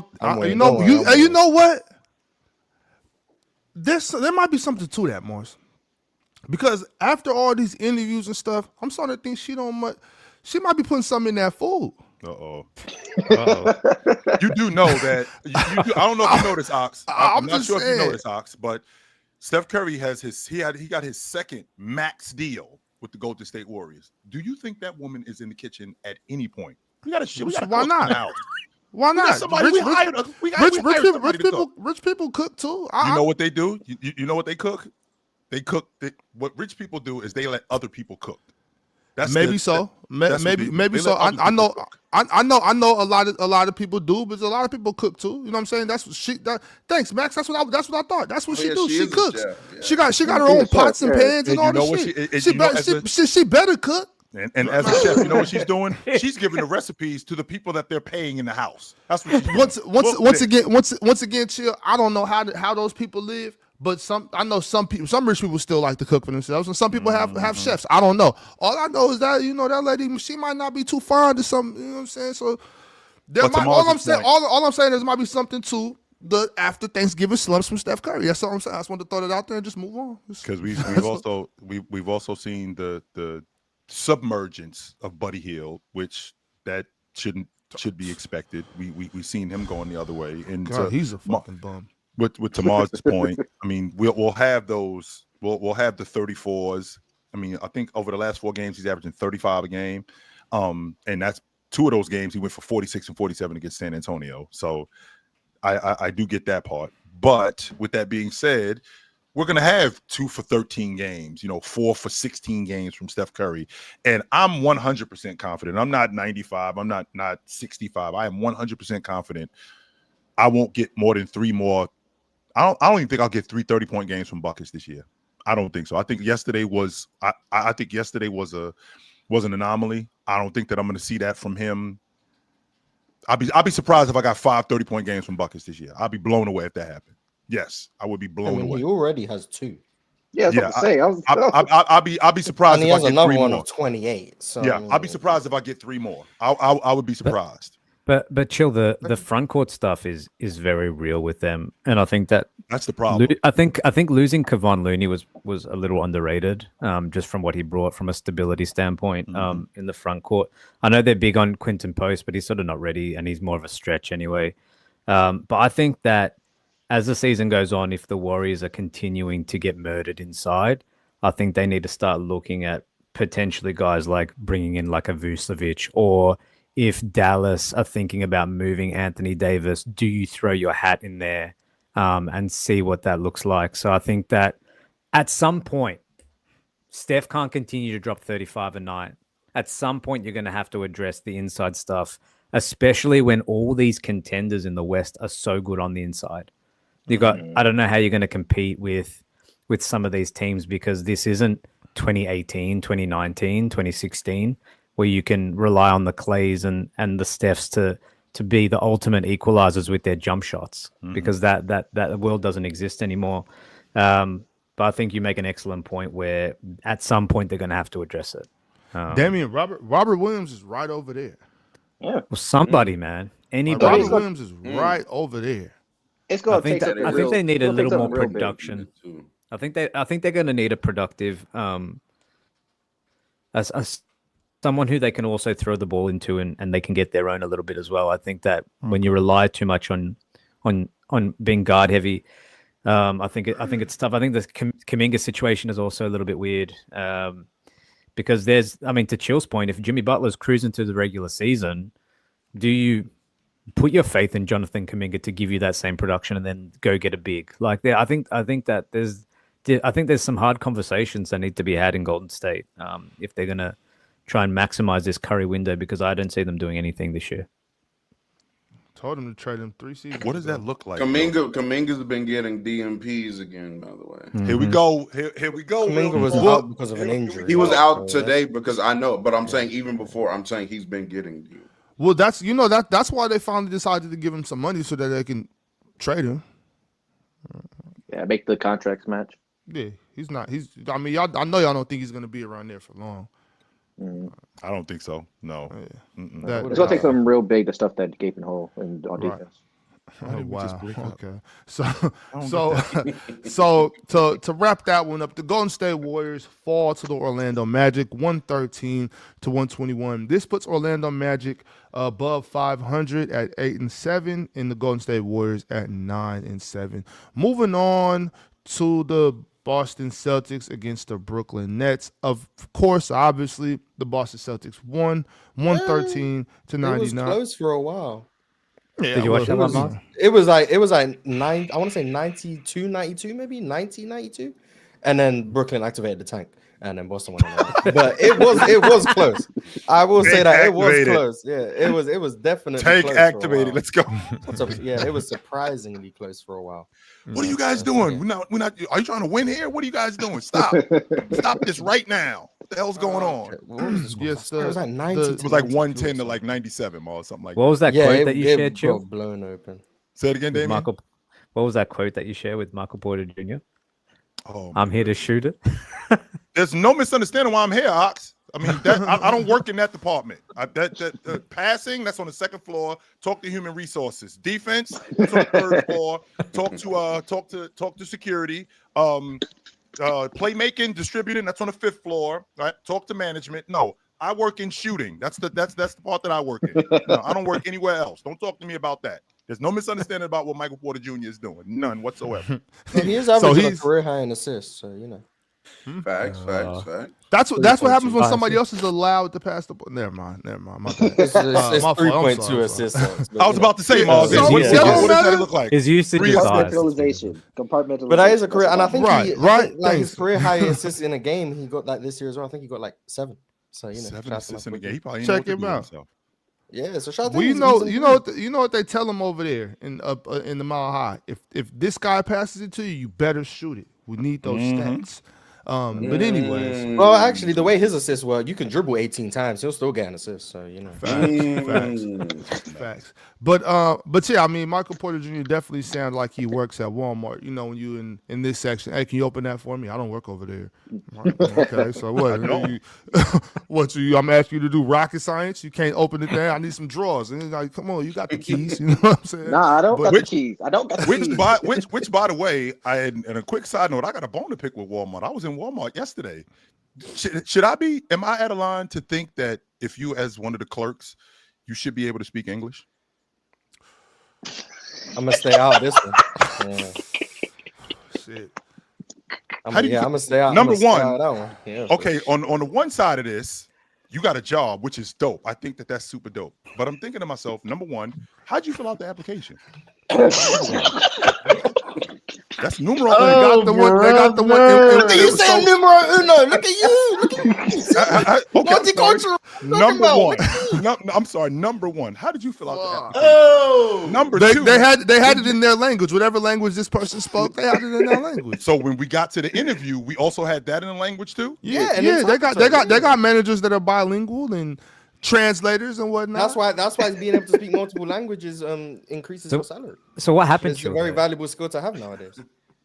What The happened? problem is you, Chill. Why can't you speak multiple languages? See, this is the shit I'm talking about right here. So now, I live somewhere where now I gotta adapt to what y'all doing. Ain't that some bullshit? Adapt. That's what you're Ain't talking that about. some bullshit? Adapt. So I gotta learn how to speak Spanish and Creole and Chinese. Yes, Now I gotta learn how to do yes. this. We are multifaceted Yes. country. I am We- in the we- making. Ain't nothing wrong with learning some Spanish. Nah, but bro. I mean, with that being said, though, Chill, I mean that you should have just told them like, could you bring somebody over here? You know what I'm saying? Like, bring What somebody else, help they're a doing, brother out. Ox, is they're revamping it's a super Walmart and they're revamping it. So some stuff got moved around, and I was a little turned around. So I see her, she's stocking some shelves, and I asked her, "Can you tell me where the cranberry juice is?" Once again, Hey, she was. I was wondering if you, I'm looking for the cranberry juice. Do you speak English? No, I don't. I ain't think you spoke English. Okay, I'm out. Dude, you got to use that translator on your phone, Chill. The No, I translator. don't. How about that? How about you? You know what? No, we're not doing this. Ox, I'm sorry. You No were saying, doubt, no Ox. doubt. Yeah, It's I'm all sorry. good. I'm No Sorry, puedes sorry. I'm sorry. trabajar porque hablan español. Oh shit. Okay, so yeah, so the Boston Celtics take care of the Brooklyn Nets, Poquito 113 Okay. to 199. Peyton Pritchard and Jaylen Brown leading the way, scoring wise, and Michael Porter Jr. doing his thing, NBA whatever Derrick White, that 15 is. points on 15 shots. Yeah, shout out to him. Shout out to that guy. He's amazing. Moving on to Detroit versus Atlanta. Detroit, they're still on that win streak. They are now 13-2. They beat the Hawks 120-112. Cade Cunningham is back in the rotation, 25 points, 10 assists, and 6 rebounds. Jalen Duren, 24 points, 8 rebounds. In Atlanta, Jalen Johnson did what he could. Nickeil Alexander-Walker and Onyeka Okongwu also added 20+. Anybody check that game out? Anything to say? I didn't watch it, so. I did. Am I like wrong for thinking that Cade is like a strong clutch player of the year candidate? Yes. No, he is. Because Wait, I you're think not he's wrong. been- You're not wrong. Yeah. Yeah, I think he's been like great closing games this year in the fourth clutch time Yeah. minutes, whatever. Someone sent a super chat a while ago saying he thinks Cade leads in fourth quarter score. I'm pretty sure that's still true. He's been like an amazing closer this year. He was way more That's great. controlled last night in the meat and potatoes of the game. I thought that he took advantage of his size against Dyson Daniels, particularly in that mid-post area when he was getting downhill. He did a good job getting him off of him. He did a good job shooting over the top of him. But the surprising emergence of Jalen Johnson as a long ball shooter, I didn't know that it's definitely gotten better. It's definitely gotten better, and I like what I'm seeing from him. I may be in the minority. I think that if Jalen Johnson, if he actually worked on it, I think he could be a world-class long jumper because the way he runs, super duper athletic, right? And I think that translates into him being a great transition player, how he gets up the floor and how he gets to the rim. I think it's great. Is it N'Guy Mars? Is that his name? I'm going to say his name. Mohamed Gay. You talking about Gay. Mohamed Gay? I keep saying Yeah. N'Guy. So Mohamed Gay. I like his confidence, to be honest with you. I do like his confidence when he gets on the floor. He makes it clear that when I'm out here to ball. I'm not out here just to be the fifth guy. No, I'm out here to play. But I'd like to see the biggest problem with Atlanta, and I like Dyson Daniels at the one. They need more buckets at that lead guard spot. And I don't think that Dyson Daniels is there yet like Trae Young is. But the trade-off is that they're just so much better defensively without Trae than they are with Dyson Daniels on the floor. So I was watching that game last night thinking to myself, real talk, I want to see this in the playoffs. This looked like this would be a great playoff series right here. Great playoff series. I watched that game pretty much from start to finish because I wanted to see, because both teams were heading into the game with a win streak and been playing very, very good basketball, both teams. Number one, I want to start off again, just shout out Jalen Duren. Every time I watch him play, he does something that I didn't think he could do. Like last game, he was tween behind the back hezzy pull. I'm like, when did you start doing that? Where'd that come from? Like, where did that come from? It's fun to watch him develop as a player. He's a really good player. Your hot take yesterday, Chill, I heard you. I'm right there with you. He may be able to sneak in on one of them All-NBA teams, depending on how good Detroit finishes the season as far as record-wise, because he's playing good enough to earn the spot. Jalen Johnson, I had this thought yesterday, Chill. I know you'll like this one. Jalen Johnson, again, how you say not always one-to-one diet. Reminds me of another fellow player with the last name Johnson. I think he would look something like this in a cross of Halliburton-ish. Magic Johnson would look like Jalen Johnson today if he played today. Not the athleticism. And I'm not saying that Jalen Johnson is this good of a passer. I said this is what he would look like if he played today. A lot of great transition player. Not the greatest half-court creator scoring-wise. Very good passer, stuff like that. Again, I'm not saying Jalen Who's Johnson the most Ben Simmons adjacent player I could think of in the league today? No. Because Jalen can shoot. And I think he will Magic too. On top of that, I think Magic Magic developed that good set shot from three. You know what I'm saying? He can shoot a three later on in his offensive prime. Like, again, You gonna put some goddamn respect on Magic as a jump shooter. Real talk. That's what you gonna do. I said he could hit the. It sounds like I said he hit the three. You got a cool little job here. I like your little call here. You gonna put some damn respect on Magic Johnson's jump shot. We actually, me and Real Talk and Ox sat there and watched Magic Johnson shooting. Did we not see that, Ox? I said he had a cool jump. Chill. I refuse. What is bad about what I'm saying? Magic is bad. I don't know. Real Talk. I ain't gonna lie. Real Talk. As soon as you say Magic Johnson's name, I check out. I'm not doing it with you. I'm finna insult him. I'm not hearing any other comparisons that aren't Cooper Flag. So but since we're talking about Jalen Johnson's shooting, I think a lot of credit has to go to Onyeka Okongwu as well, because he's starting to stretch the floor as well. It's probably one of the most underrated. It's probably one of the most underrated sort of adds to a game sort of in the entire league, to be honest with you, from where he was since he came into the league. So those two as a tandem, as a shooting tandem, could be a very interesting prospect for the Hawks going forward, and probably makes Porzingis more dispensable than he looked before the season. So, David, you literally took the words right out of my mouth. I was just about to bring up, how far do you think, as Kristaps Porzingis continues to miss time, how far do you think they can have Onyeka just be the full-time center? I think that's what I was going with that. Yeah, and I think Onyeka should be, to be honest with you. I think that just with the timeline stuff as well, and with Porzingis being as unreliable as he is health-wise, I wouldn't be mad at Atlanta now going with this direction for sure. I wanted him to be the starting center like years ago. I thought they were. I saw the talent, since him coming out of high school. Like, I was like, Onyeka, he's a talented guy. Like, I wonder why they didn't play him as much. Because of the inconsistencies, the up and down. 1 minute you'll get a double guy, and then you'll get a guy who can't finish around the rim, and then you'll get a guy who fouls consistently, but then you'll get a guy who looks like he's really good defensively. He still was trying to figure the game out when he came in. I mean, that 1 year that he played at USC, he was super raw, right? And I think that a lot of the inconsistencies from Okongwu have just turned a lot of people on and off to him, more on than off, but have turned people on and off to him. Me being one of those people where I thought that he could be their starting 5-man, but I thought that the inconsistencies in his game definitely turned me off to him. But and when I was pushing for this, it was back when I forget if it was last year or the year before. It's like the Hawks weren't really doing much because of they were pretty much going 41-41. I can't remember what year that was. Yeah, with Capella there. I was like, I'd much rather start trying to get Okongwu in there, because Capella just wasn't doing it for me. Just at least, even if he's going to be inconsistent, Hawks weren't any world beaters in the first place. So it's like, what's the problem with trying to go with Okongwu? 100%. Okay. Well, let's move on to the next game. Game I've been waiting to talk about. Let's talk about the Memphis Grizzlies and the San Antonio Spurs. We had a heck of a game last night. It went down to the fourth quarter. Jaren Jackson, Cedric Coward, and Vince Williams stored in double digits for the starters. Santi Aldama came off the bench and had some good minutes.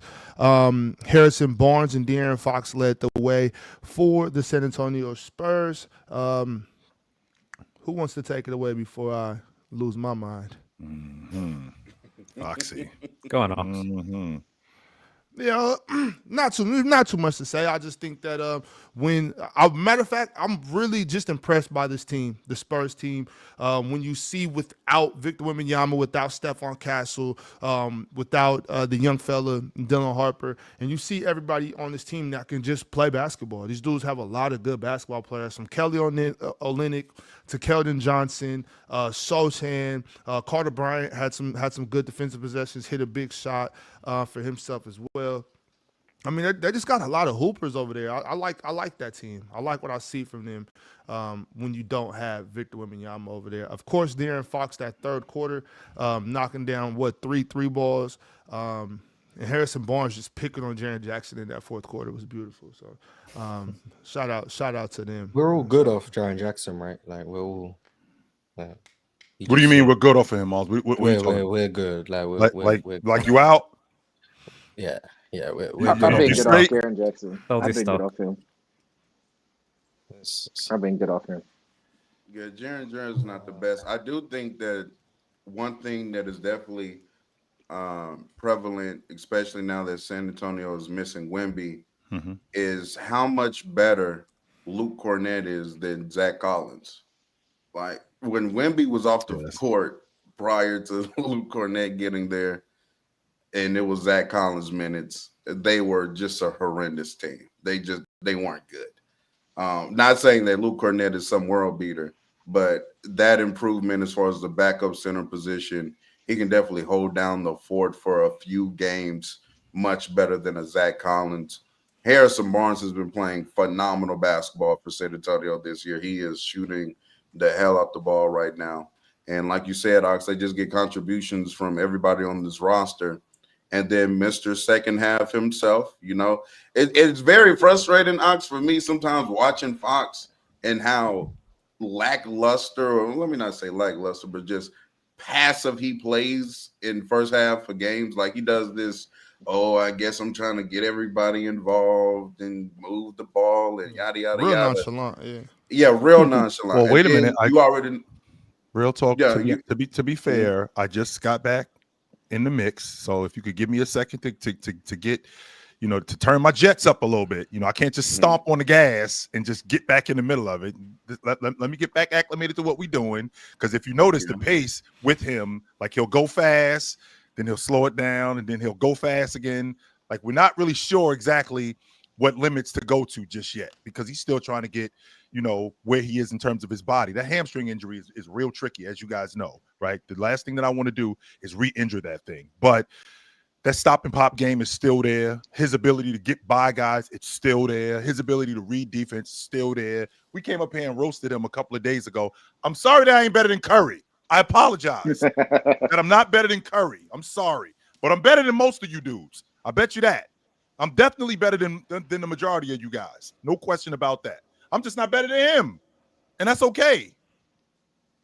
that second San Antonio game really got slanted from them last few possessions. He was really having a really good game against them. He He was was like playing 24 good. and 10. Yeah. And then, he Yeah, plays you bad in the closing moments where usually, FYI, everybody, this is usually when he thrives in basketball games. So it's not like this is even going to be a regular occurrence. So that's why it was so dumb. Like, we saw De'Aaron Fox not do something he's historically been very good at for years now, and it's trade him. Now he got. But that's the thing though, real talk, because we were on playback watching that game, and it's people up there, Penn in particular, who all game was just trying to find a reason to say De'Aaron Fox wasn't good, and De'Aaron Fox was doing everything he said he couldn't do, and then at the end of the game, he got that bad foul. He missed a big shot, and then he missed the game-winning shot that obviously Mitch drew up for him to take, and now and that was it right there. Like, oh, see, I told you, but whatever. So He won clutch play of the year by coasting during the first three quarters and then just going nuts in the fourth quarter. I'm pretty sure. he wasn't coasting though. Yeah, but I think just on the Jaren Jackson Jr. point is valid, Mars. I worry about it. I think starting next year, I think his new deal kicks in, which is worth I think $205 million, and just doesn't look good for him in Memphis. And I don't know if it's a buy-in thing or if it's an engagement thing, but I think they're in a tough spot with him as well for sure. But we're definitely off him, by the way. Who were the suitors when that deal was given to him? Who were the potential suitors that could take him if if they didn't give that deal? Do you guys remember? Who had cap? I don't know. I don't keep up with Jaren Jackson's free agency options. I think he was always going to sign the deal. I did too. And I think Brooklyn and Detroit maybe had the most cap that time.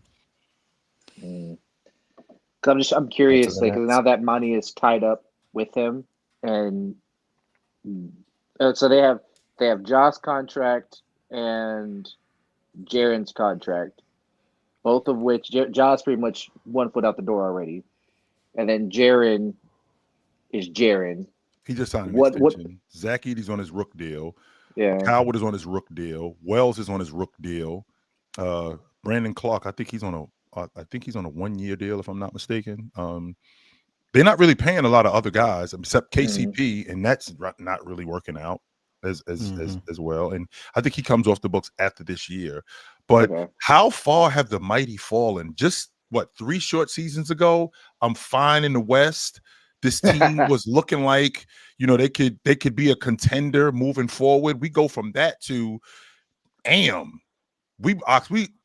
looked like we was getting married 3 years ago. Now we can't even be in the same room with each other. Like, this thing broke up like that. It all started when they traded Dylan Brooks. They scapegoated The Dylan league Brooks. moves on fast, man. It does, The league Mars. moves on fast.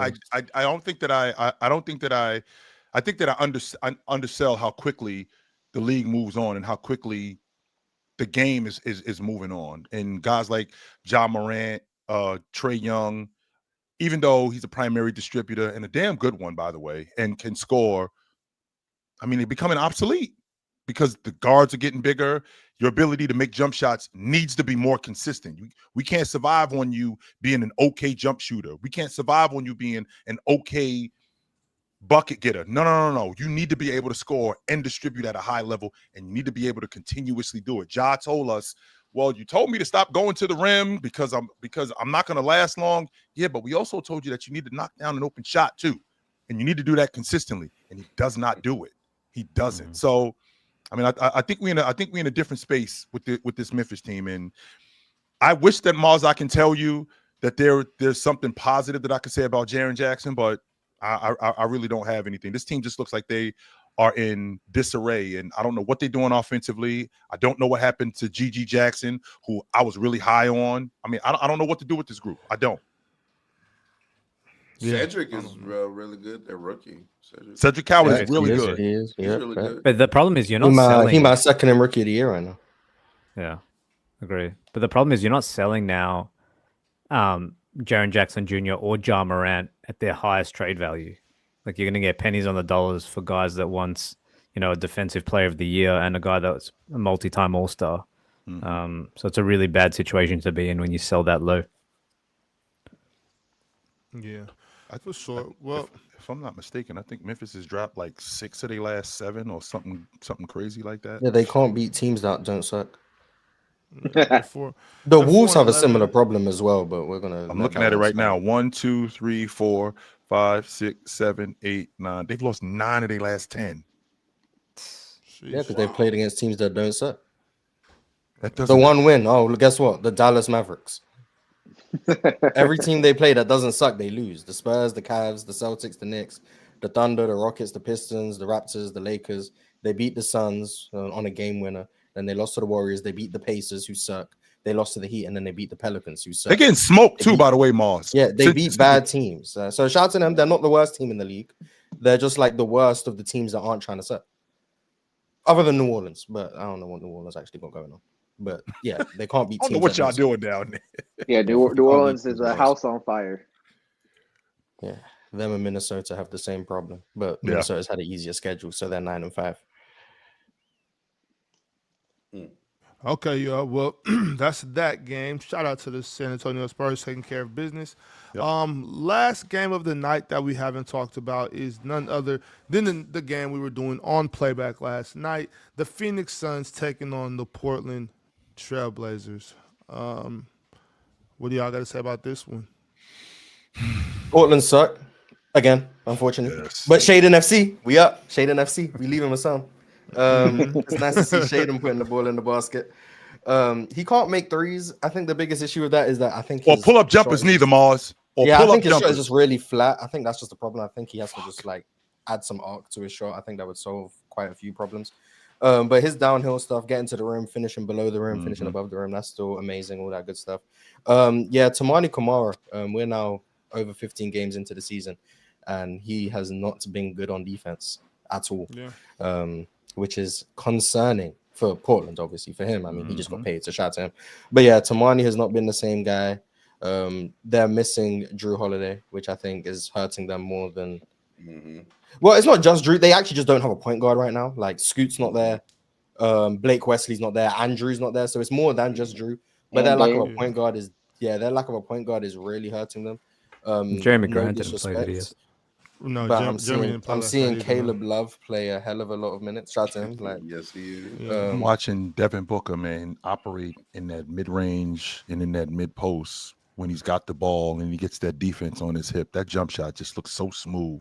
And I got to give him more credit for the distributor that he's become. He's definitely navigating defenses and reading defenses a lot better than what he did, or not reading defenses a lot better than what I gave him credit for. But Mars, I want to ask you, because we just got finished with Real Talk talking about Marcus Smart. Mars, why isn't Kamara the defender that he used to be? What's going on? well, I can tell you what's happening. I can't tell you why it's happening. Okay, I can't tell what's you. going Yeah, on I with- don't know with why Kamara? he's declined. What's going But, on? What's going on with him? The biggest issue, in my perspective, well, the fouls I think are the biggest problem. He's just, and the reason I think he's committing so many fouls is because his aggressive style of defense. They're still picking up full court, all that good stuff. And you have a 6'9" guy, well, 6'8", I don't know how tall he actually is, trying to pick up full court. He's out of position a lot, so he gets real handsy trying to recover. And the issue is when you don't have the lateral mobility, which once again isn't his fault. He's 6'8", 6'9", trying to guard at the POA. So he has to open his hips often instead of just squaring up with his chest, which leads to a lot of fouling problems when people are getting by him inevitably, which I don't know what the solution for that is other than getting him off the ball. Mm-hmm. But you have no one who can take that on-ball load, especially when Drew Holiday's not there, or you don't have Blake Wesley, two guys who you could go to do that. His off-ball rim protection stuff, I think, has been good. I think he's been good as like a help side rotator and all that good stuff. But when you have him on the ball as much as he is, and you have no, and you're making him press, it's like the same thing like the Raptors had an issue with early on in the season.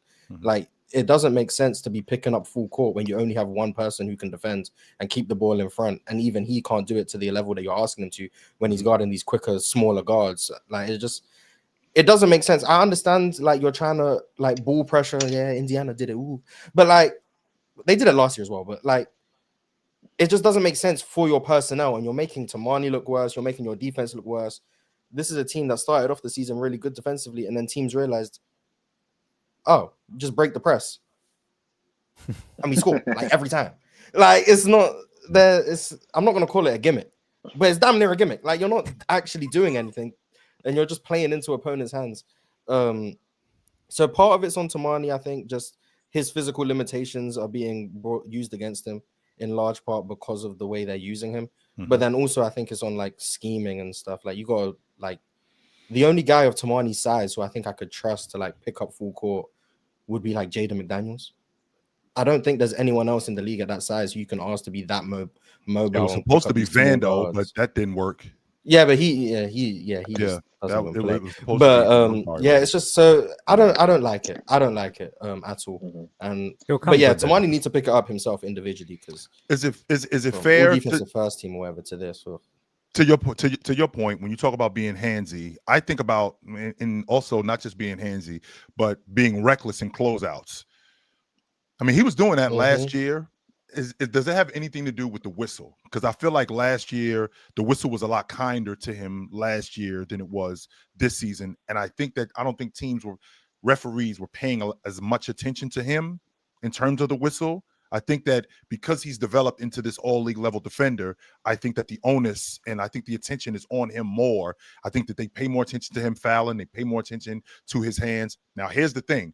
I do know that all-league level defenders, they do get the benefit of the doubt. Because I was going to say normally it works the other way. They do get the benefit of the doubt. Here's the difference, though. I think the difference with Kamara is I think that he is a little too reckless. I mean, you do get the benefit of the doubt when you may be a little bit handsy. You do get the benefit of the doubt when you might be a little bit more physical. But him, on the other hand, he's closing out recklessly. He's standing under shooters in their space, in their landing space, and he's fouling in inopportune times in the game, which makes me nuts when I see stuff like that, because those are just bonehead plays in my estimation. On top of that, they put him in action in terms of screen and roll, where he used to be able to just blow those plays up or just get around those screens. I find him now being less aggressive and like knocking guys over or going under screens and not being as aggressive. So it's a combination of the two with him when I think about when I think about a guy like that, and I think about football more than anything, when I think about a quarterback,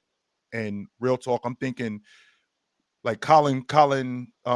Kaepernick. When he first showed up, wasn't no film on him, right? So he was just out there.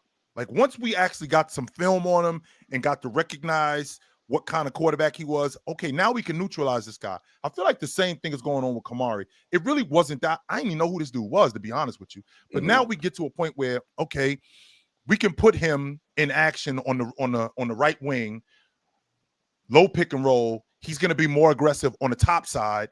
Okay, we can bait that and get him to foul. Okay, and he's doing that more. When you shoot the ball, he's going to attack your top foot and close out, but he's not going to close out smart. He's going to close out recklessly, and he's going to stand in your landing space, especially in the meat and potatoes of the game. Like, and we can play off of that kind of stuff. I think that they've been paying more attention to that with him when it comes to film. Yeah. Well, I mean, also with no, go ahead. well, I was just gonna say, like, also with these level of defenders, like, to Mars's point, you're asking him to do so many different things, right? So now you're asking him to pick up full court, which, you know, they were doing last year, but maybe he did it a little bit better. When you're the best defender, also to the level of Kamara, you're going to be asked to guard the best players all the time, or at least, you know, harbor a lot of the defensive responsibility. And sometimes, you know, you have stretches of games where you're able to do that and it looks great. And then sometimes, because you are playing the best players in the world, when you're taxed to, you know, do that consistently, sometimes that's also not going to go your way. We've always seen good defenders looking bad for stretches is not anything new to the NBA. You're playing the best of the best.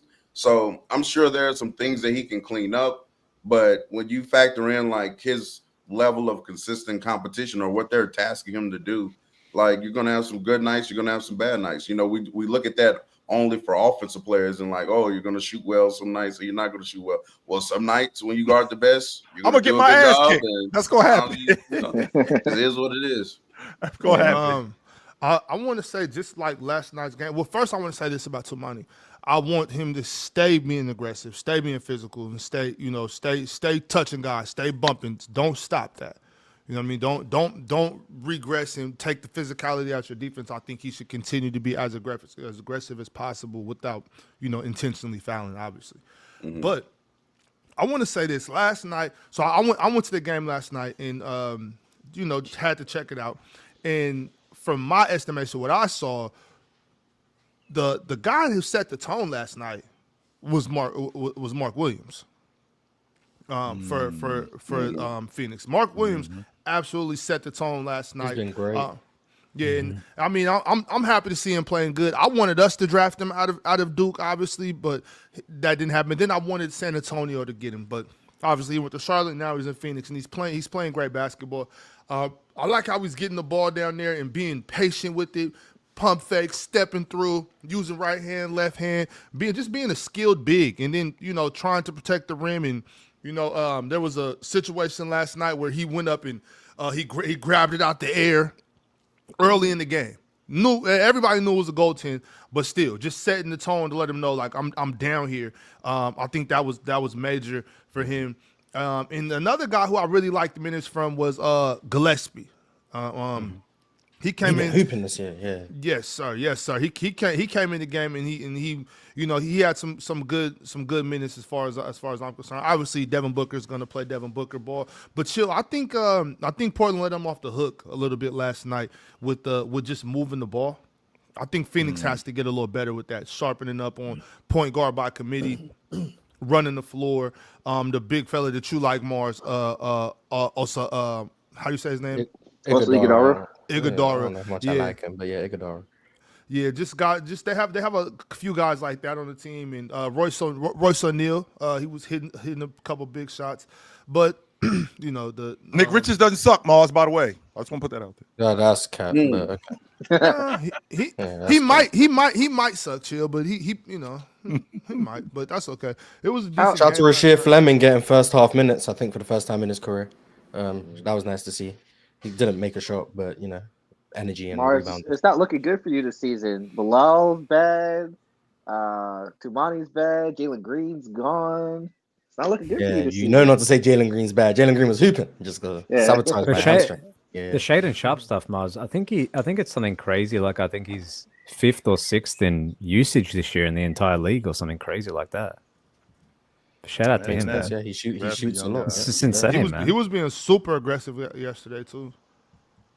Yeah, I mean, I think he's their best scorer, and whether or not he's been producing like it doesn't matter. He's shooting like it. I'll say that. He for sure. He up there with like and them in terms of usage. So he definitely getting his shots up.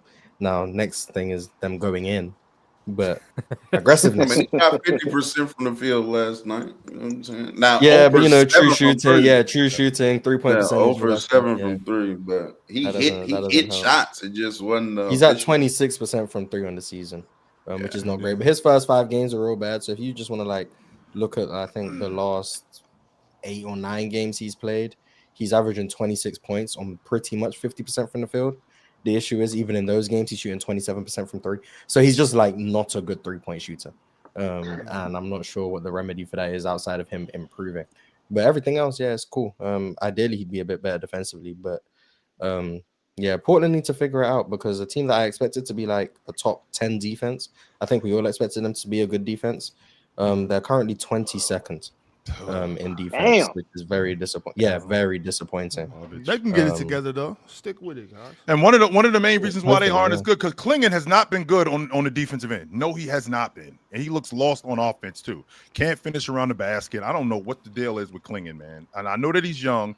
It could be the sophomore slump thing, but it just it's not materializing like I thought it would. They have him out on Shit, the perimeter a lot offensively. Which is Another not his thing, game. too. Even though he can knock down the mid-range shot, but that is not his game. He's definitely a back cool. to the basket, around the basket big. That's what he is. Yeah, He's one of the best another- offensive rebounders in the league, though, so that's good. The kid Hanson Yang.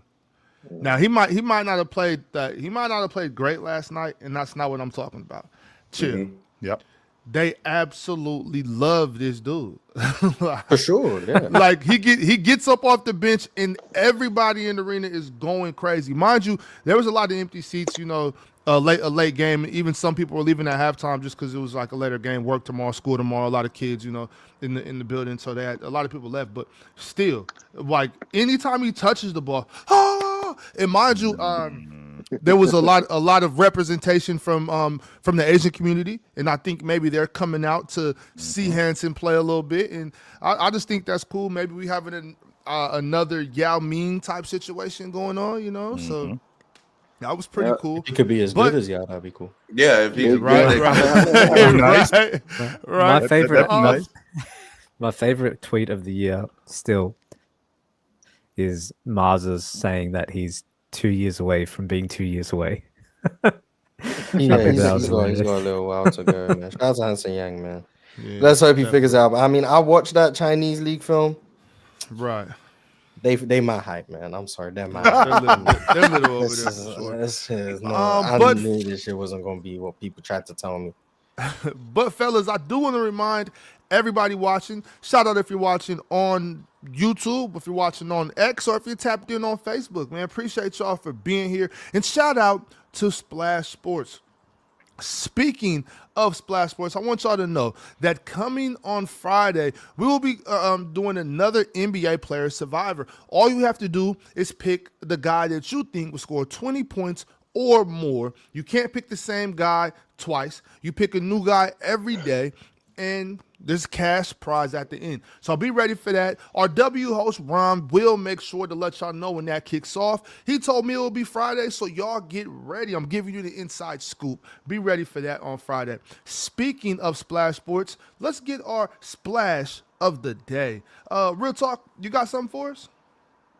Yeah, so my splash of the day, you know, it had to be legendary. It has to be big, right? So Cade Cunningham, unfortunately, he wasn't going to cut it. Jaylen Brown, you know, he played phenomenal against the Nets. That's not going to cut it. Luka Doncic had a great game, but unfortunately, that's not going to cut it. LeBron James is my splash of the day as the king returned. Right, shot well from the field, 4-7 from the field, 2 or 3 from 3, and went out there and had a masterful double-double and 12 points and 11 assists, out there looking like peak MJ, Magic Johnson, that is, from the post, finding people on the baseline. He's hitting threes. He's sitting in the corner, acclimating to the team. So shout out to the King. Shout out to the Lake Show. And this is one of many splashes to come from LeBron James. Definitely. Shout out to the King. Shout out to Bronny's 3 turnovers in 3 minutes. Shut up. And the Shout out to three-pointer. Well, Yeah, hey, we talking about the King right now, not the Prince. All right, let's chill. Okay. Well, guys, we got about 40 minutes left in the show, and I think we'll just spend the rest of this time going through super chats so we can get them all done and get out of here in a reasonable amount of time. Let's start from the top. We'll start with the yellow ones. Jonathan Frazier. He's going to ruin the team. They don't need him. 11 points, 12 assists, and not one of them were out of the offensive flow. Chill. Can I get a eat it hater to all the Laker haters, please? Let's go. You muted, Chill. Yeah, you muted. Eat it, haters. Eat it. How about that? Eat it. Dude's still nice. Stop acting like dude ain't nice still. He can still go. He might be a little long in the tooth. The But guy had 50, but yeah. Mars, stop hating, bro. Here we You go. played, Real what, talk. 28 Mars, were minutes? you of impressed or not? double-double? This dude is something. No. Yo, Demi, Mars does not impress He's not easy. impressed. No, he's not I impressed. walked What's that to be impressed about? Yeah, I walked You away. played This well. dude is 41 Play years old. cool. Like, God damn. Yeah. I walked It's his away for first a game of the second. season. He just got back And from real- injury. No, real talk. I He walked was away for a cool, second, like- and I come back hearing that you're praising him for sitting in the corner. I don't. This is the type of thing why I don't fuck with LeBron like that. See the It's bullshit. that type of This stuff. is- It's this if you is the praise him, bullshit. you say, "Hey, he's sitting in that corner. Look at him, letting the offense coming together." Like, ugh. It's Yeah, not nothing, because though. people were saying he was going to get in the way when he came back. So I'm saying we have to give him credit for just playing basketball and fitting in where he can get in. That's it. That's giving him credit for that. Because if he wouldn't have done that and demanded the ball, then it would have been a problem. Mm-hmm. You know what I'm saying? So You see, they can't. You see why they can't play without him? They got to trade him. Real talk. He got to go. Exactly. This ain't gonna work. See what happens when Yeah. you when. Oh boy. Shout out to Bron and shout out to. Well, no, don't shout out to them, but shout out to Bron. Yeah. Don't shout out to I the was Lakers. tripping. What the hell was I? What the hell was I about to say? Shout out to the Lakers. Indoor Voices Network perspective. First time in Bron's career he isn't expected to win, or be the best on the team. Accomplished everything. Just joy, love, essence of game. All right, this is a sick amount of glaze. Relax. I But was. then- To be honest- There's ahead, a I'm point sorry, there that I think there's an important point there where I think for Lakers fans, and maybe Real Talk, you can speak to this more, but it felt like for years they wanted Anthony Davis to take the baton, to take the keys, but it never felt like he sort of embraced that. It never felt like he took the ball by the horns, but I think for the first time definitively in LeBron's career, this is Luka's team, and I think he understands that. So it's a pretty big transition to him, and I think he's adapting as a guy who can play off the ball, and he showcased that last night. But I think it's an important point because Anthony Davis was supposed to take the keys many years ago. I don't know what take the keys means because to me, AD had been better than LeBron for the last like 2 or 3 seasons on that team. Respectful. Now, I think this is the first time where there's a better offensive player on the team than LeBron, and I think that's more glaring of a take the keys because now, yeah, the offense does just run through somebody else now completely. So it looked that, I can see where that makes sense. But AD to me had been the better player on the team, in my opinion. Well, It doesn't take a genius to figure out you're not going to run an offense through Anthony Davis. I don't know what to tell you. Right. Like, Yeah, that's so, how- yeah, it's like, not you're gonna just not look- going to do that. So yeah, LeBron can say, "Oh yeah, I want AD to take the keys." LeBron's going to have to be the primary decision maker on the team. Like, I don't know what you want him to do. Like, it's Anthony Davis. He's a big. Like, Right. you have to get Anthony Davis the ball. Who's going to get Anthony Davis the ball? LeBron James. Like, I've never really understood what that point was. I agree. I think Anthony Davis was better than him for like the last few years. But offensively, yeah, LeBron's going to make most of the decisions when his running mate is a big man. Unless the big man is Jokic. I don't know what's surprising about that. Right. But yeah. Adam West, the Bandit, been a member for 24 months. Shout out to you, Adam West, the Bandit. I'm your God, 76 has been a member for 10 months. Word. Okay. Shout out to my gods. you. Shout out to fathers too, by the way. Like, we don't talk about pops as nearly as much as we talk about moms. We don't talk about pops. Ox, how you doing, brother? Life is grand. You doing all right, my man? Good. How you doing? We ask moms all the time how mom doing. Pops, how you doing, man? Everything all right? Chill. How about you? How Hey you man, my daughter is in she's in nurse practitioner school, and I told her, I said, just make sure that whatever you're doing, keep doing it, and have an extra bedroom in that house, because you are not putting me in a home. So just make sure that we clear on that part right there. So figure out, we can figure out the rest. If I got to move to Utah, if I got to move to Montana, that's fine, because I am not going to be in no home in no damn Boca Raton. That's not happening. Nope. Now, chill. I wanted to touch on something you were speaking on earlier. I know we had to get through the show and everything, but look, when you go outside, right, and you go amongst other people, whatever language people speak, that's their language. You can't really get too upset about that. Sure. Now, chill. I had an incident where I called for my cable. Right, I called to get my cable fixed because something was wrong with it. I clearly speak English on the phone. Right, so why would you then send somebody out to my house that I can't even communicate with? Because she's doing the same thing you was talking about. I'm trying to ask her, what are you going to be doing to set this up? And she just, this is no, I need some answers. Did your cable get fixed? Did your cable get fixed?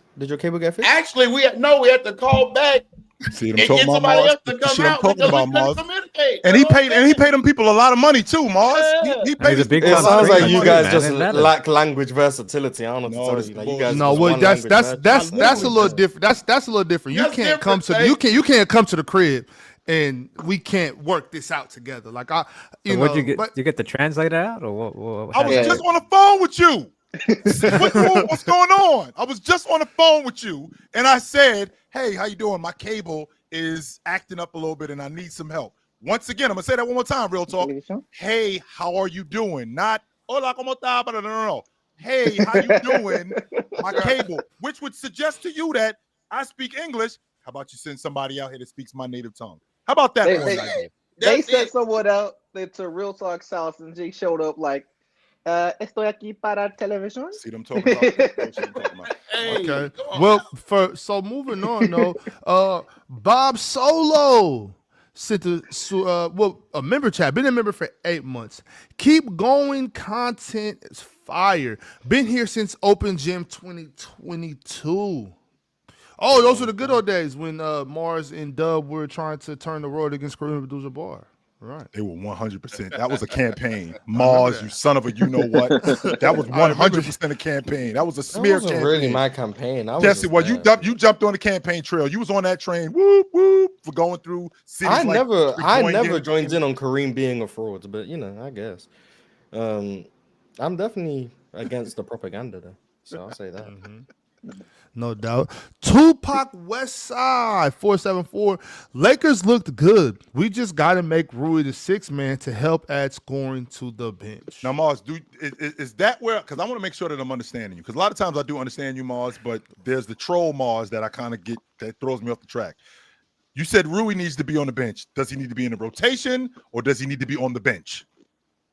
Oh no, he should play. Okay, all right. I just want to make sure I'm following you because I know how you get.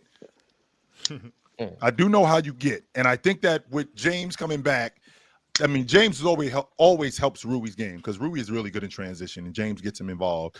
But for some reason, I mean, playing off of Luka just hasn't looked like I thought it was going to look, and I mean he doesn't look to knock down open shots like he did with James as much. So I think they got to figure that out.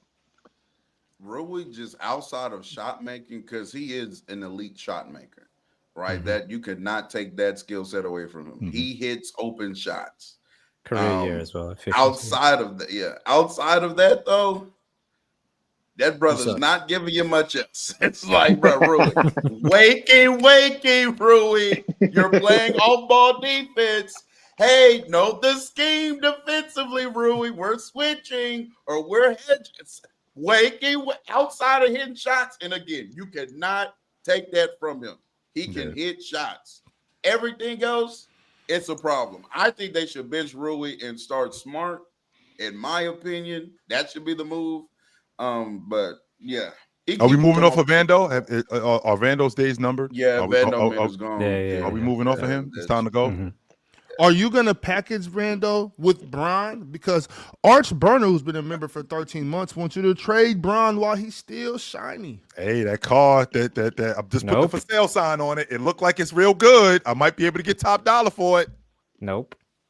I got a no trade clause as well. Sorry, got a no trade clause as well. I don't think Bron going anywhere, man. I don't think Bron going anywhere. Sorry, Arch. I don't think we're getting rid of the king. DSG Piccolo.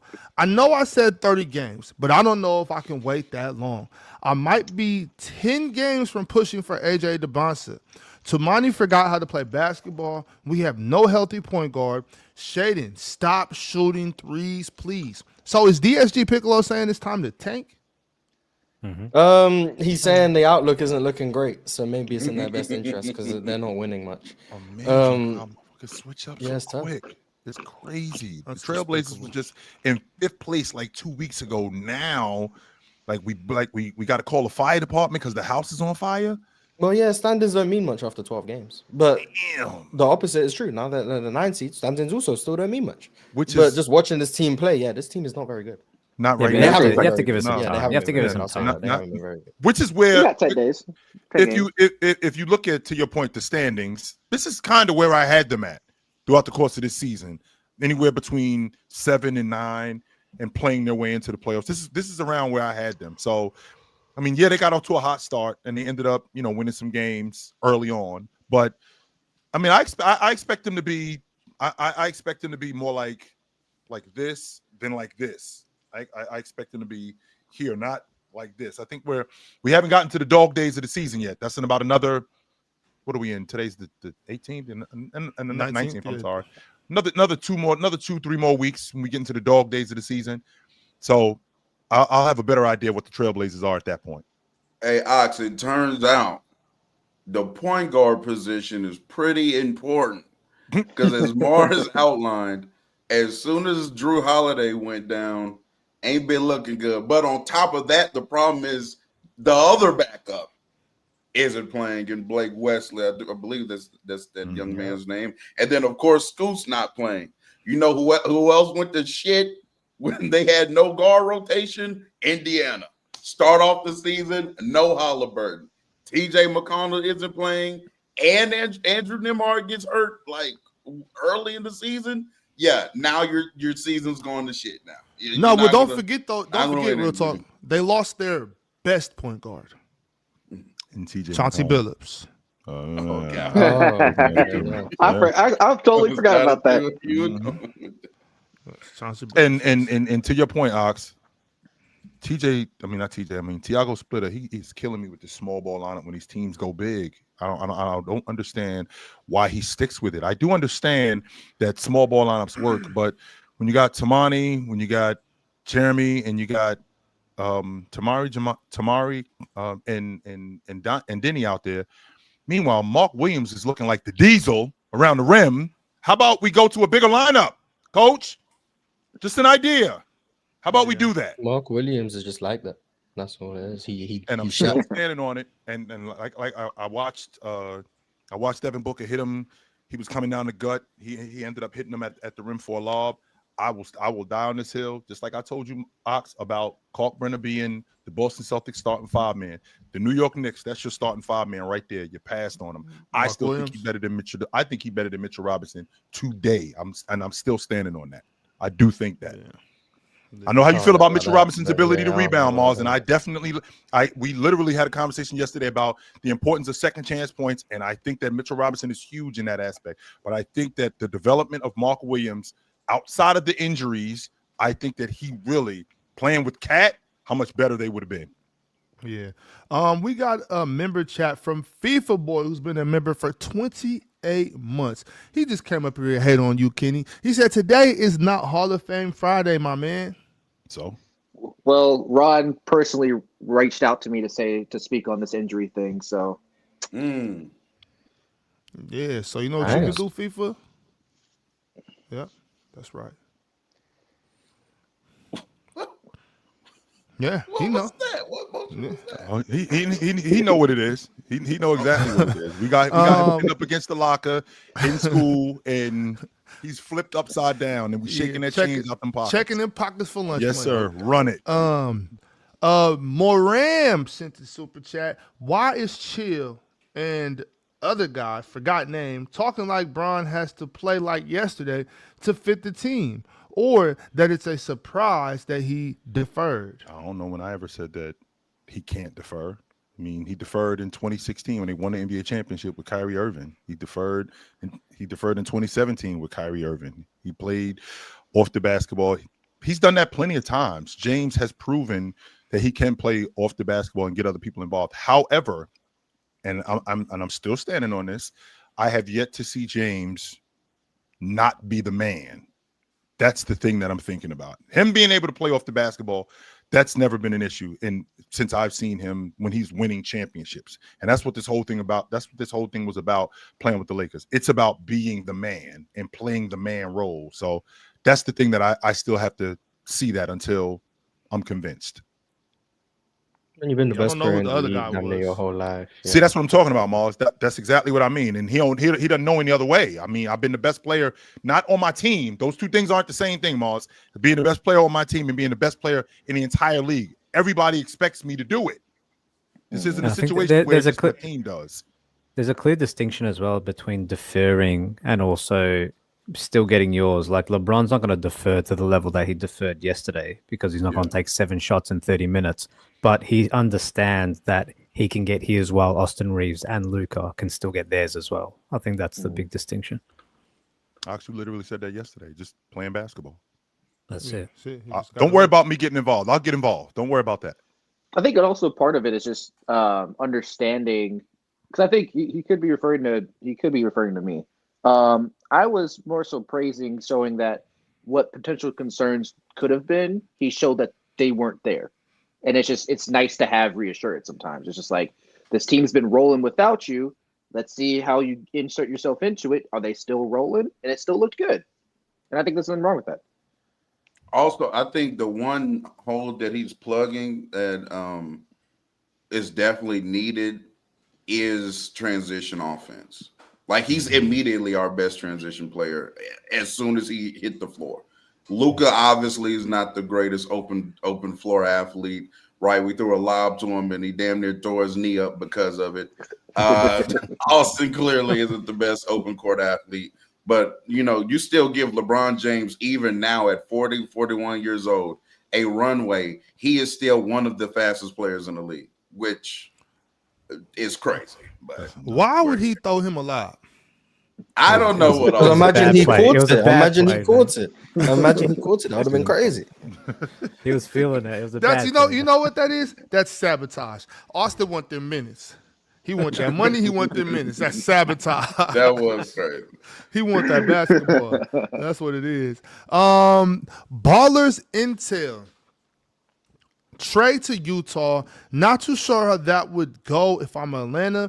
I'm looking for a Walker Who's Clayton. Walker Clayton. Clayton Jr., a Bryce Sensabaugh. Bryson Sabal, along with a couple picks and Filipowski. I know that one. I know Filipowski. There you go. Yeah. If I'm Utah, I want way more than Trey. Hell no, Trey ain't enough for that. Huh? No? You sure, Chip? What? So the Rook, Sensabaugh, Filipowski, and Some what? hits? And like what? 4 ones? Because it's not going to be He one. said or a two. couple. That's two. It's He two. said that's two. Yeah. I 2 picks and some mid players for Trey Young? I think you have to You want more? That damn Little bit looks more. You, the real Danny Ainge. What are you talking about? Yeah, you hate Danny You the one Ainge. trying to fleece. I am. Man, what? I'm thinking about Trey Young. I'm like, wait a minute. I don't know if that's That enough right seems there. that seems like Trae a fair Young. trade, really. Maybe I'm Atlanta thinking like, yo, this dude might be. Yeah, I don't know, because I know it's Danny Ainge. That's the goddamn problem. I mean, So that means Utah trying to win. he's trying to trick me. Yeah. No, they're just willing to take on Trey's contract for whatever reason and give up picks to get it. No, Mars. They actually are trying to win. If they get Trey Young, that's what that they're not. means. Nah, Utah trying to win. That don't make sense. Yeah.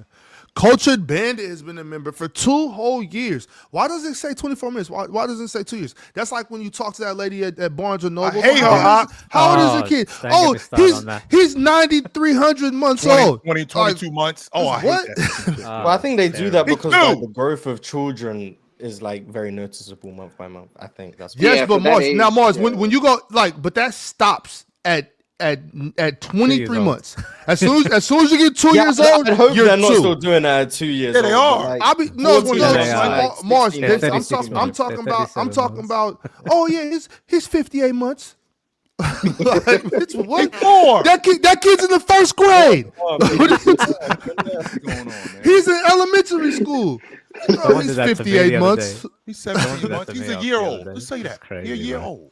Wait, what happened, Demi? 690. Someone did that to me the other day when I dropped my son at school, and he had a sibling in another class, and the lady said to me that that her other son was like 59 months or See what I'm something talking crazy. about, I, was like, I went back to the car. I was like, He's 4.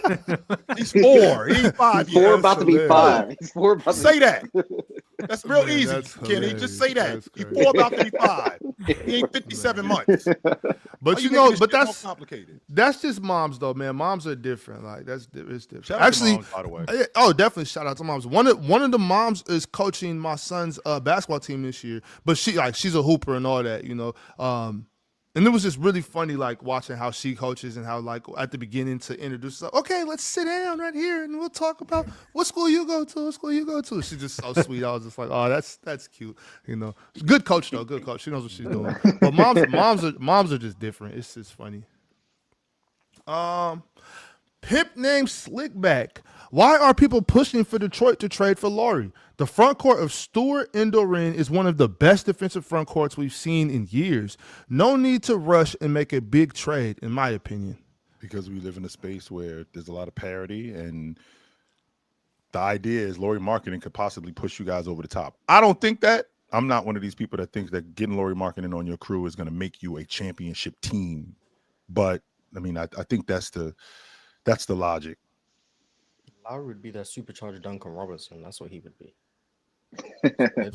They'd probably play him at the 3 for real. I don't know. Hell yeah, I would. I don't think they should do that though. I think they should just stay the course. They're a really good they don't team. need to touch anything. Yeah, you don't need to bring in a cap hit like that. Just stay the course. We've been seeing staying the course works. Boston stayed the course for the most part, kind of kept that core together. OKC didn't go out and make any big moves. You know, you improve where you can improve around the margins, but taking on a $40+ million contract a year, just stay the course. You know what I'm saying? Okay, let's cut this shit. Detroit is nice. I'm really happy for them. I have nothing bad to say about Detroit, but they're not winning the championship. So why not? You could just take Jaden Ivey and Tobias Harris. You don't need to win a championship.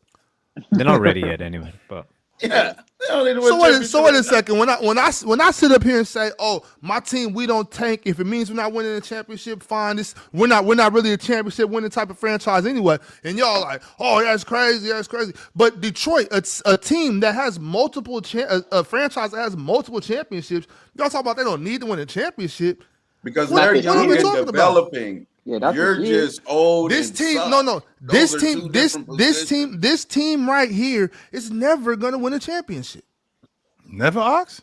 No, Beef Stew. I don't know. know who y'all. I don't know who y'all What? think Beef Stew is. You know what I'm saying? And on top of that, like Tobias Harris is like done soon. You know what I mean? Come on, what? 33. Go He still if got y'all some can years left. if y'all can get Laurie Marketing, please Detroit, do it for yourself. Do it for Detroit is a franchise that I've been fond of many times, and I would like to be fond of them again. Get Laurie Marketing if you can.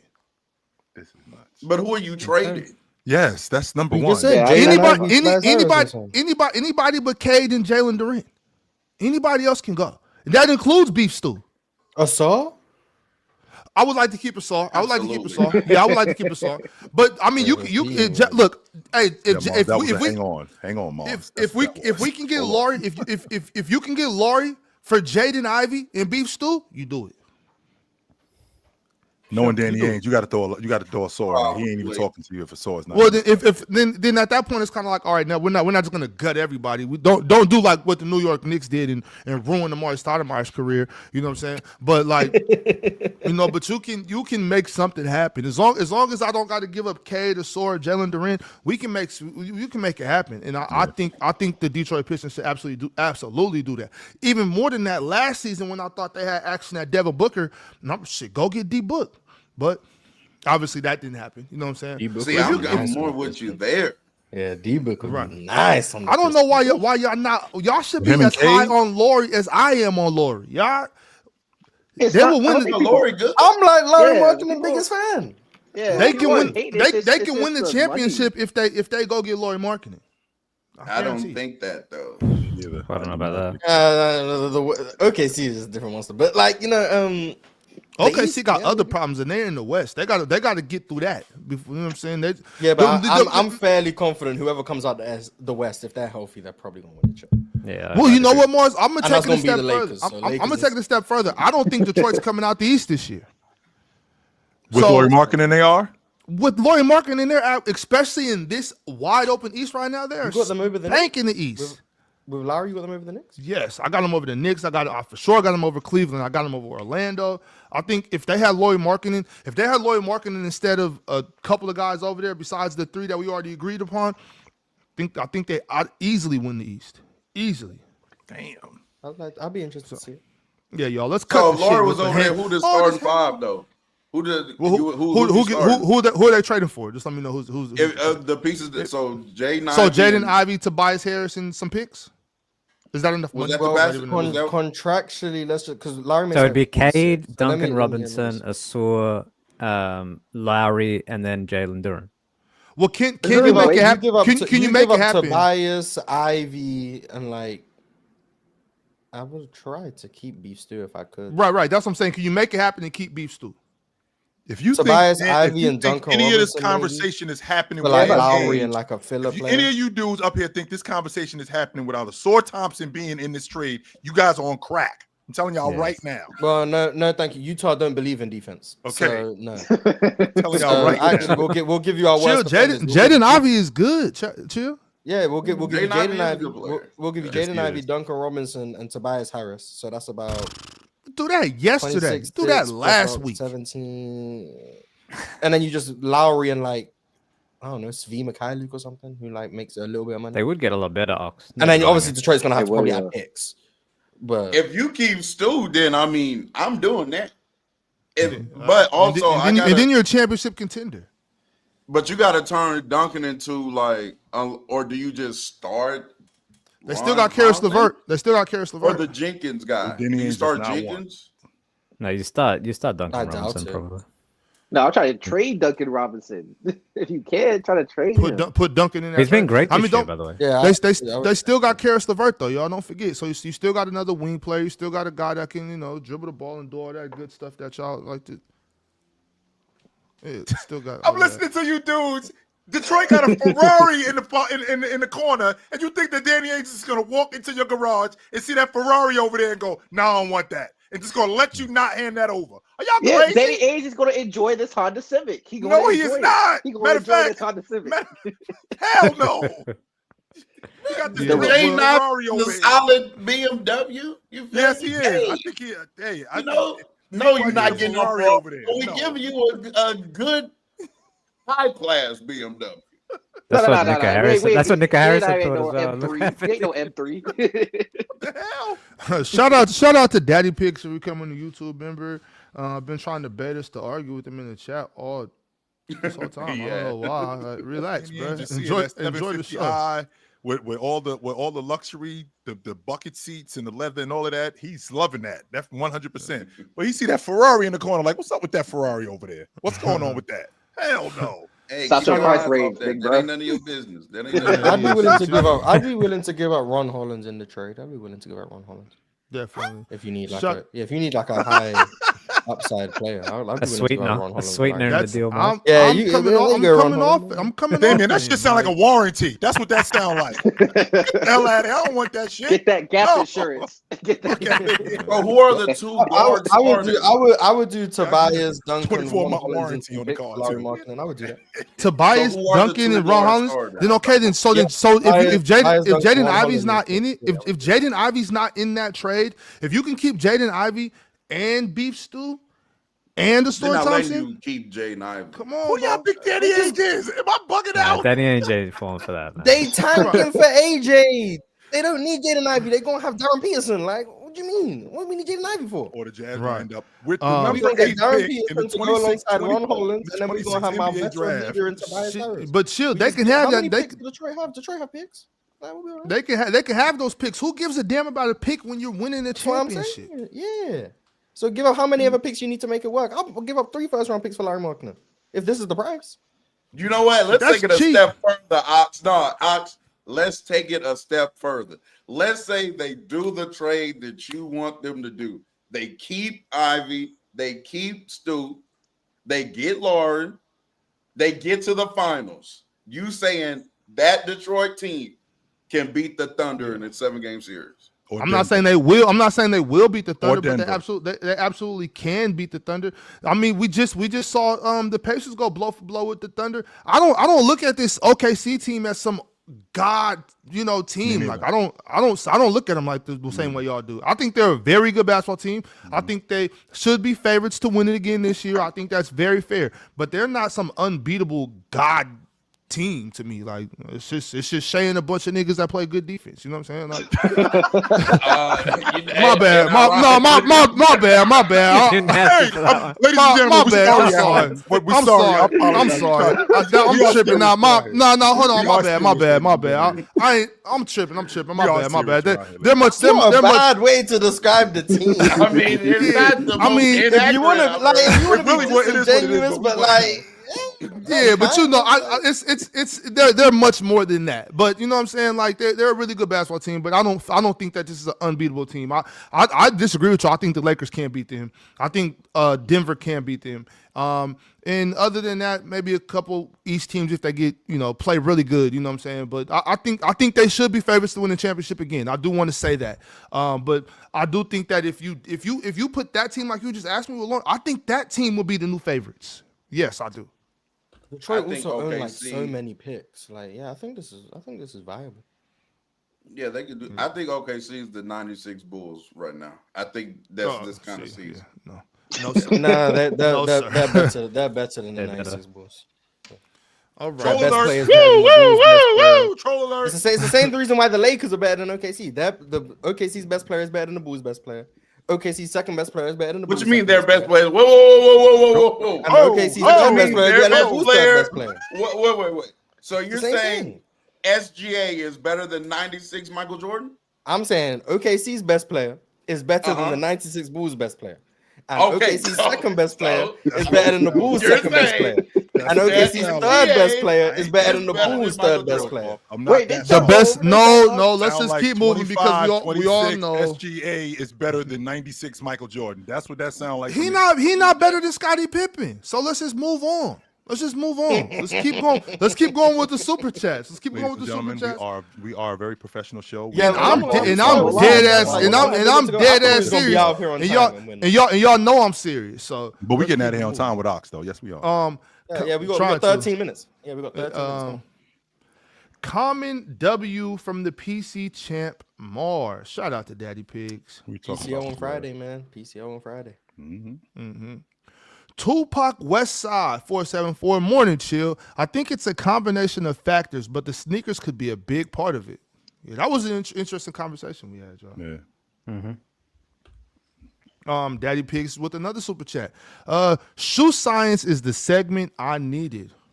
Okay. I mean, we can't. We some like, sneakerheads out there, Mars will probably. troll and go, it's socks and the jerseys. Like me having a tighter jersey as opposed to a looser jersey and getting scratched, which now burns and it affects my game because now I'm thinking about this burn that I got. But now my jersey's a little tighter, so you can't scratch my skin, so I don't have to worry about that. That does matter, Mars. The equipment 100% matters. You said guys who tore their Achilles wore low tops. I said they also wore socks. I don't know what to tell you. It's not troll. It's a fact. They were wearing socks. Nah, shoes are an issue, just not how people think it is. But shoes can't be an issue. Masinko G. You're right, Ox. Look into zero drop barefoot shoes. Isaiah Stewart wears barefoot basketball shoes. Ox, when I was coming up, I never saw a big guy. Even I know that Bill Russell wore the Converse. He did wear low tops, and Jabbar wore the shell toe Adidas. But then after that, like big guys started wearing high tops. Yeah. Mm. Yeah, I don't know. That's why I just stand there. Yeah. But still, like I think that's a common misconception. Even in high top shoes, it's still like we remember like in like the mid 2000s, from probably maybe like 03 to about 09, those high top, those like the Huarache, I think it was called like those high top Nikes. Those were really good basketball shoes. Like we wore those in college, wore those last year at high school, and like I like those. They were very, and they were like thin too. They were yeah, we like those. Georgetown wore the Nikes with that was way up to here, like past the ankles. They look like them. I remember they wore those. It doesn't. I don't know why we act like that. Just stops you from moving. It doesn't stop you from moving. You can go side to side just as well. It's not like you're wearing Timberlands. You know what I'm saying? Like it's. Which I just want to let y'all know, because a real hooper, I have hooped until I'll bust your ass in a pair of Timberlands too. You know? Them Adidas that we played in felt like Timberlands. I hated them shits. Shit. Yeah. I do agree. Any shoe. With that super chat, I do agree. I don't barefoot shoes I'm iffy on. I think you have to really work your feet up to that. Zero drop, I 100% believe, because zero drop just means that from your heel to your toes, there's no like this. Yep. And zero drop just makes it so it's all flat. I think because this puts a lot of strain on your Achilles. So like imagine your Achilles is always being flexed like this. Yeah, that I agree with. Zero drop should be like what people should be going for. But barefoot, I think barefoot, especially for something like basketball, you're jumping too much for that. I don't think that's a good idea. Yeah, well, I always used to like warm up barefoot, no shoes on, just to get my feet, moving, and toes and everything. But shit, like I said, man, you catch me coming out the church house in a pair of Stacey Adams, I'll bust your ass. You know what I'm saying? Shit, don't take nothing. Just say the wrong thing. It don't take much. Void Century. Shout out my home country, Haiti, for finishing first place in their group qualifiers for the World Cup. It's been 51 years since we were last there. Man, shout out to Haiti. That's what's up. Shout out to Haiti. Sac passe. Shit, I had no idea. Being able to play any games in their home country. They had to play all their games on the road to qualify. Yes, I can imagine. Yeah, that's what's up. The World Cup is this summer. In summer 26? Yeah. Okay. Yeah. Hell yeah, that's what's Dang, up. America gets both the World Cup and then 2 years later get the Olympics. Olympics. As we should, Kenny. This is America. We should get it all. Trust me, I'm going to the Olympics one way or another. I don't care if I go into the Olympics should be in America every time. I don't know why they keep spreading it around the world. Finally, Mars. Now you cooking. Yeah. And in California every time too. Hey, spread the love. Oh, my bad. My bad. I'm tripping. Texas can definitely host an Olympic. That'll be in DFW. Houston. Traffic would suck. Daddy Pigs with another super chat. Running through the regular season is one thing, and playoffs is another. How many times Celtics ran through everyone just to fall on their face in the playoffs? How many times Miami been trash in the regular season just to go deep in the playoffs? That whole time. I agree with Oz. I think different doesn't necessarily mean harder. I think I would say it from my perspective, I'd assume the playoffs is harder, but just because like the argument of it's harder because teams are scheming for you. But then that means you're also scheming for them, which when I would argue then isn't it easier for you now because you schemed for them? Like if the regular season is hard because it's random and you don't know what teams are going to do, so they can score easier against you. But that means it's harder for you to guard them as well because you're not scheming for them. You have to counter. You have to add the threshold though of the teams because now once we get to the playoffs, you're now playing the best teams in the league, and the further on you go, the better the team is. So even theoretically, even though you get provided more time to scheme, yes, the counterbalance to that mental gymnastic is that this is a harder team to even have a plan for. Also, so it's like it's a take or give still, even in that scenario. And Miami. Yeah, I agree. I think it's harder, but I also think like you don't. I think it's an interesting concept. In the playoffs no more, Yeah. so like that's easier in terms of wear and tear and stuff.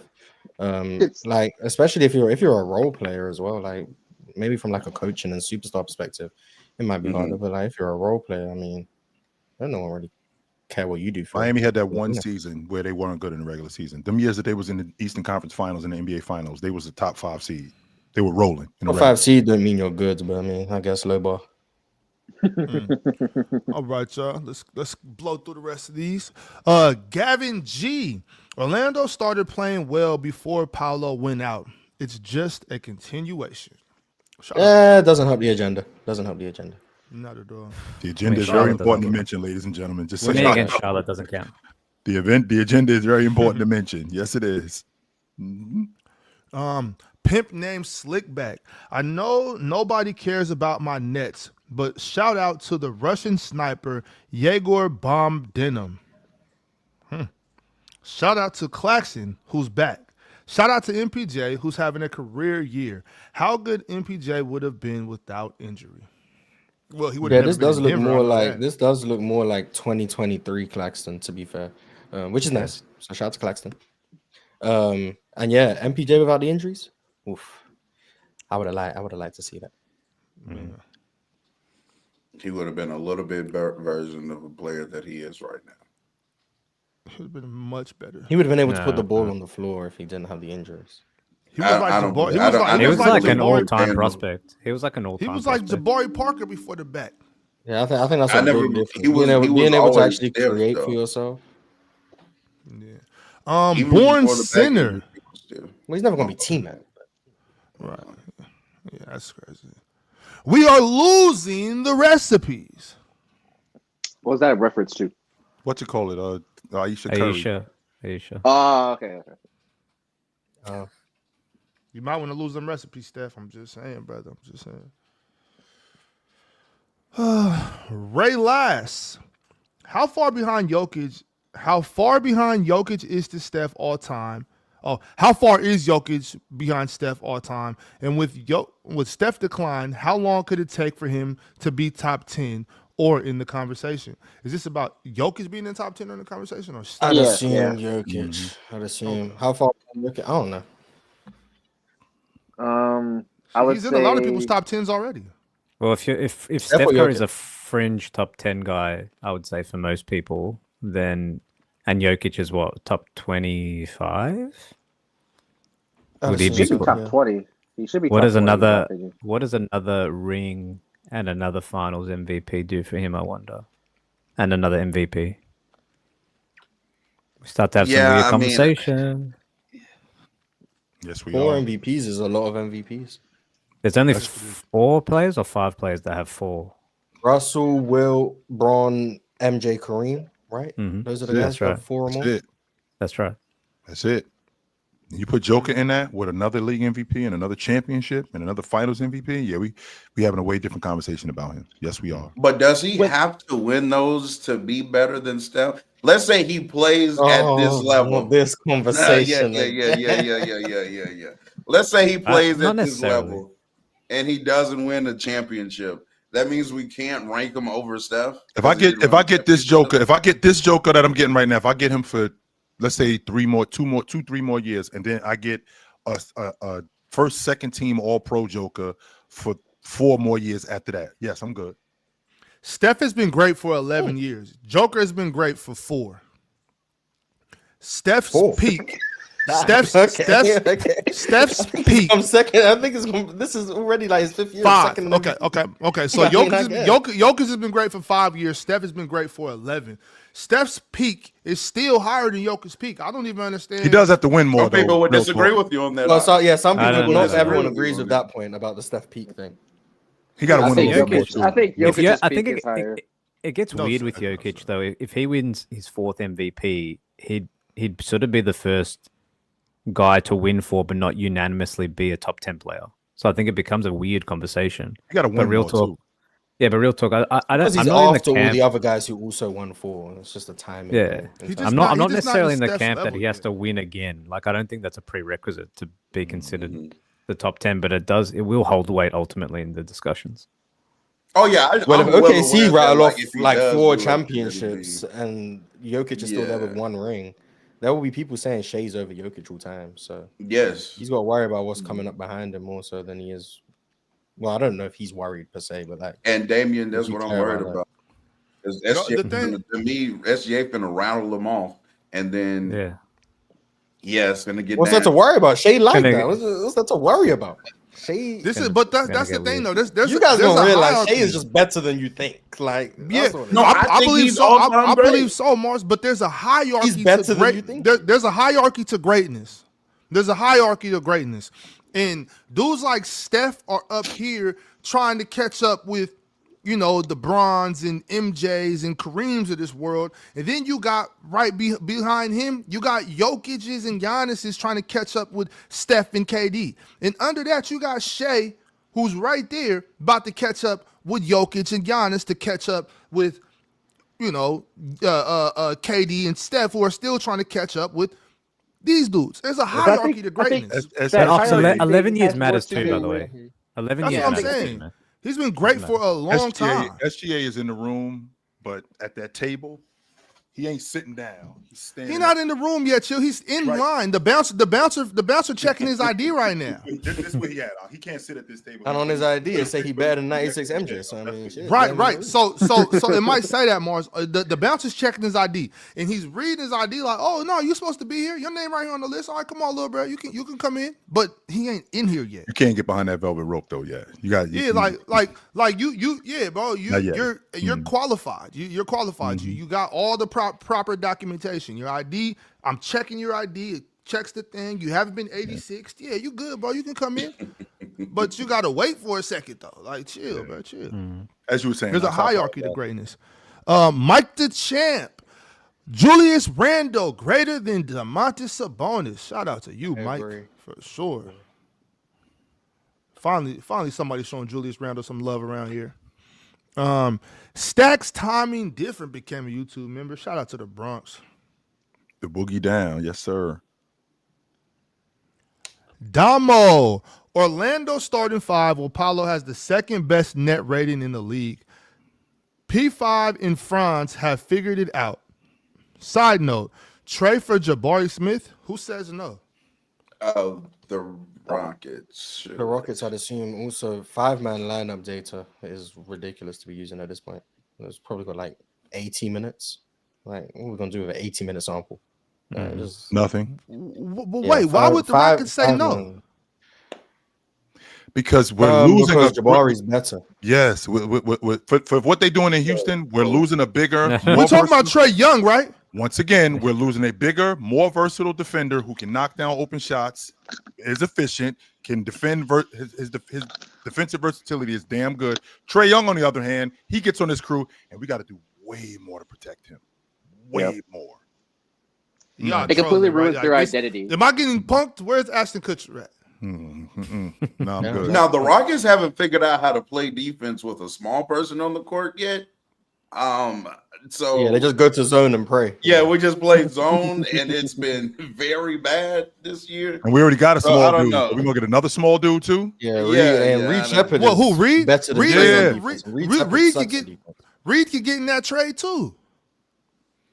Ox is shipping your ass out of here, yo. I be listening to I don't know the way Ox is Reed putting your been ass playing on a like the bird. last couple weeks. The way Reed been playing like the last week or so. I'm actually very fond of Reed. I've been watching him play. He's tenacious. He's scrappy. He can clearly shoot the ball. Absolutely. But Why would you not get? I'm just saying. Like, I thought we was trying to win championships around this motherfucker. Like you got Kevin Durant. You got Kevin Durant. You have to win. I'd do it. I'd do it all. You have Yeah, you you got have Kevin to- Durant, bro. yeah, You just brought, go there, but have you fun. but Yeah, you go there. brought KD over here to win. So if you can get Trae Young for Jabari Smith, it's like, all right, young fella, thank you. I mean, but more would have to be in that deal because Jabari don't even match as far as. Yeah, the Yeah, contract's his so bad. extension hasn't kicked in yet. So. Right. So It would I have to don't be know. Jabari It's still a good deal. and It would have to be and. Jabari and Freds and like DFS or some shit. And Fred has to accept being traded. By the way, And he has no ACL right now, so I don't know why. by the way, Right. Well, I'm just going based on the super chat. low I'm top just shoes. That's why he tore his ACL. I'm just simply going based me off up, the super Mars. chat. And Yo. my That's- socks Yeah. too, by the way. Don't leave the socks. out. Yeah, and the socks. Yeah, and the socks. Is this the first one from Anna Monica Studios? For someone to become the best player in the world, they would have What would they have to do to surpass the former best player? Probably be better than them. them. Yeah. That's probably What what the heck? All right. That I've been was up here. quick. I've been up here I've long never enough to understood understand these what questions, elementary is. I've been up there listening to you dudes long enough to know what elementary is. Be better at basketball than that other player. How about that? It's pretty simple. Do you guys think this is LeBron's final season? If so, are there any current players who could surpass his 23 season record? Yeah, it will be. I just won't be allowed to see it because it's going to be They so said long. current players, no. Current How players. long has Steph and KD been in the league? Oh, KD nah. is in 17? year 19? 19. He showed up I in wanna say, 07. but one of those years don't count because he didn't play. Yep. Which I think Okay. is kinda And so that means Steph is 16, He showed up in 09. 17, I think. 17. I think. 17? Yeah, KD showed up. I'm sorry. Steph showed up in 09. I think Yeah, LeBron's got KD's one more really season, in year so- 19, but he only has 18 registered, which is tough. So if he was in year 19, I could argue maybe he could get to 23. But LeBron's not done either. another I think 5 I years is think crazy. it's probably Bron's playing last year's next year, not this year. Yeah. Because he's going to get the farewell. Bron's tour, career like, is he- going to outlast Bronny's. That should have been my super hot take. Yeah, Bron's remember gonna the get the super hot farewell takes tour. yesterday? That should have been my super hot take. Bron's going to be in the NBA. Your longer pop's than Bron. playing longer than you. Yeah, that should have been my super. That don't even sound That's correct. wild. Go ahead. I'm sorry.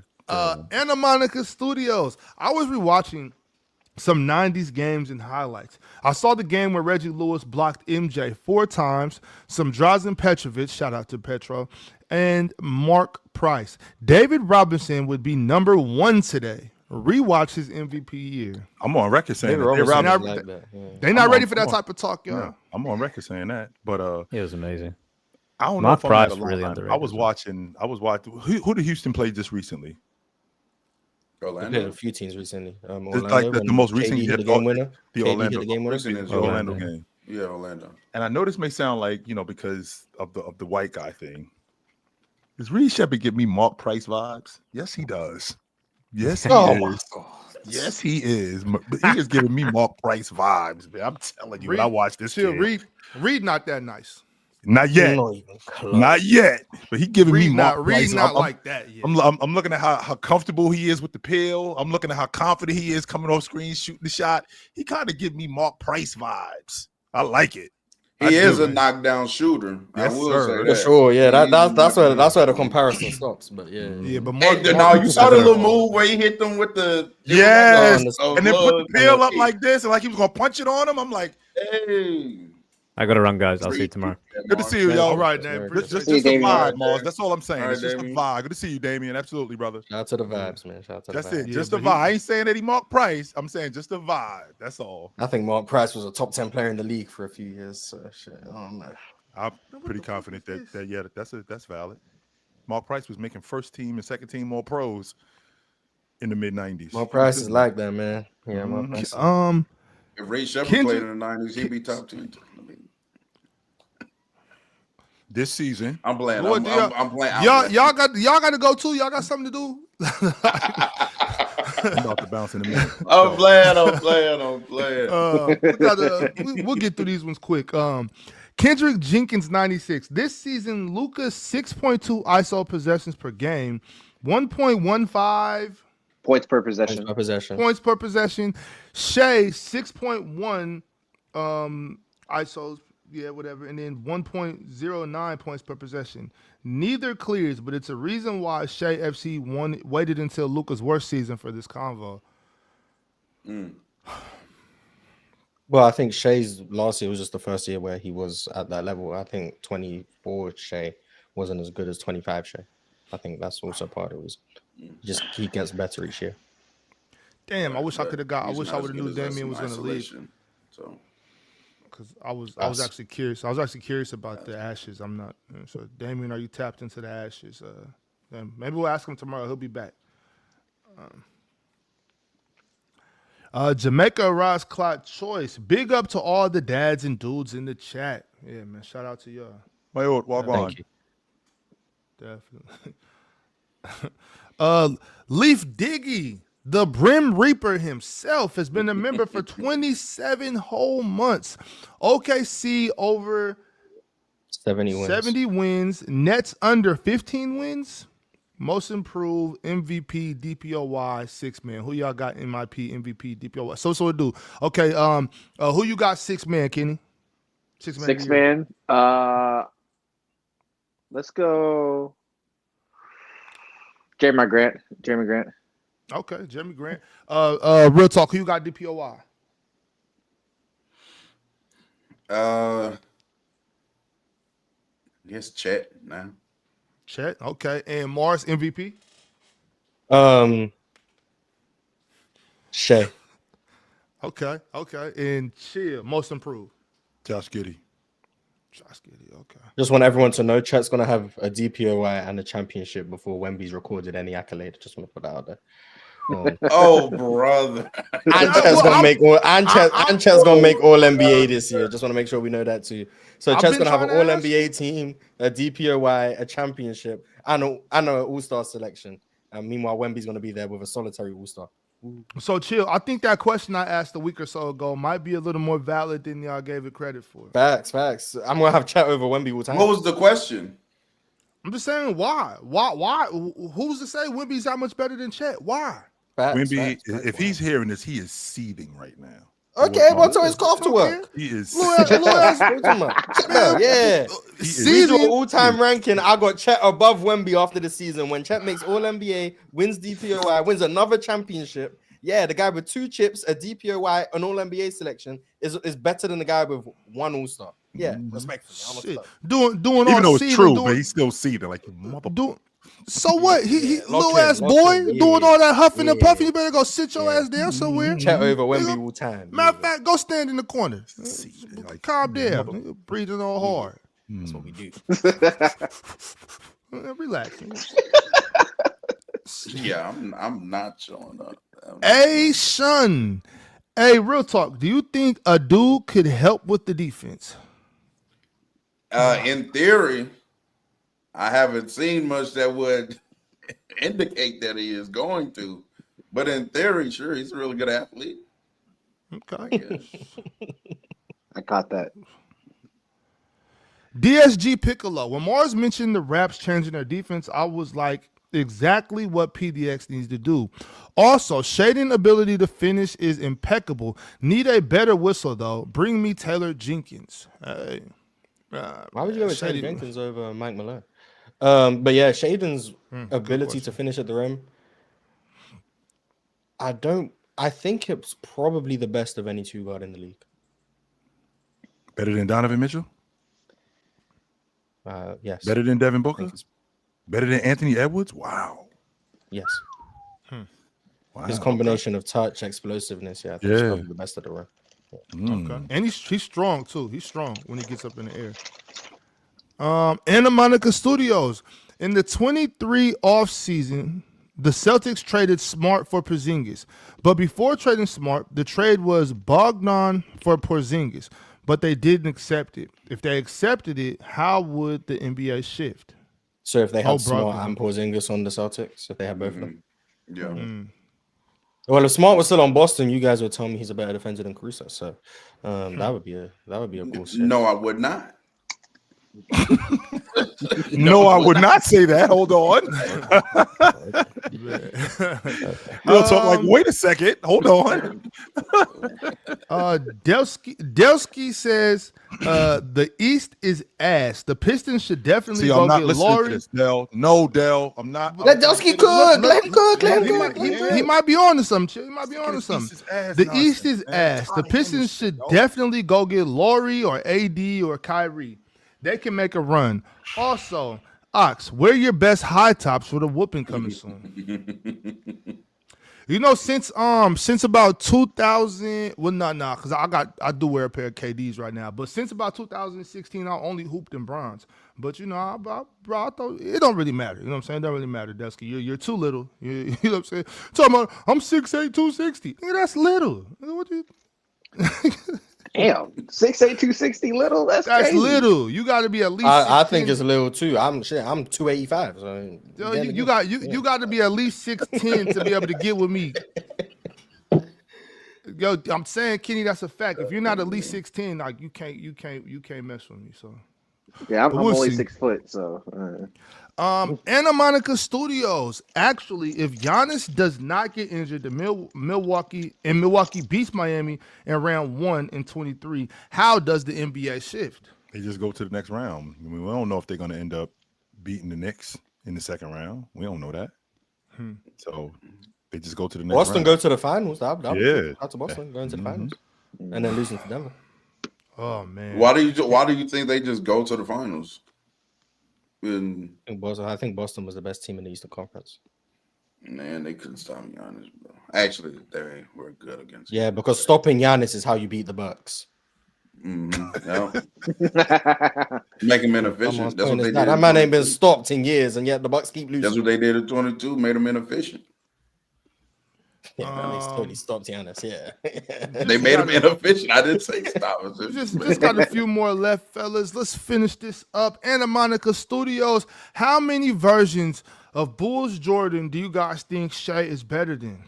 They rookie answered Jordan, year on 2 Balls Jordan. What's that? So 84, 85 Jordan, 85, 86 Jordan.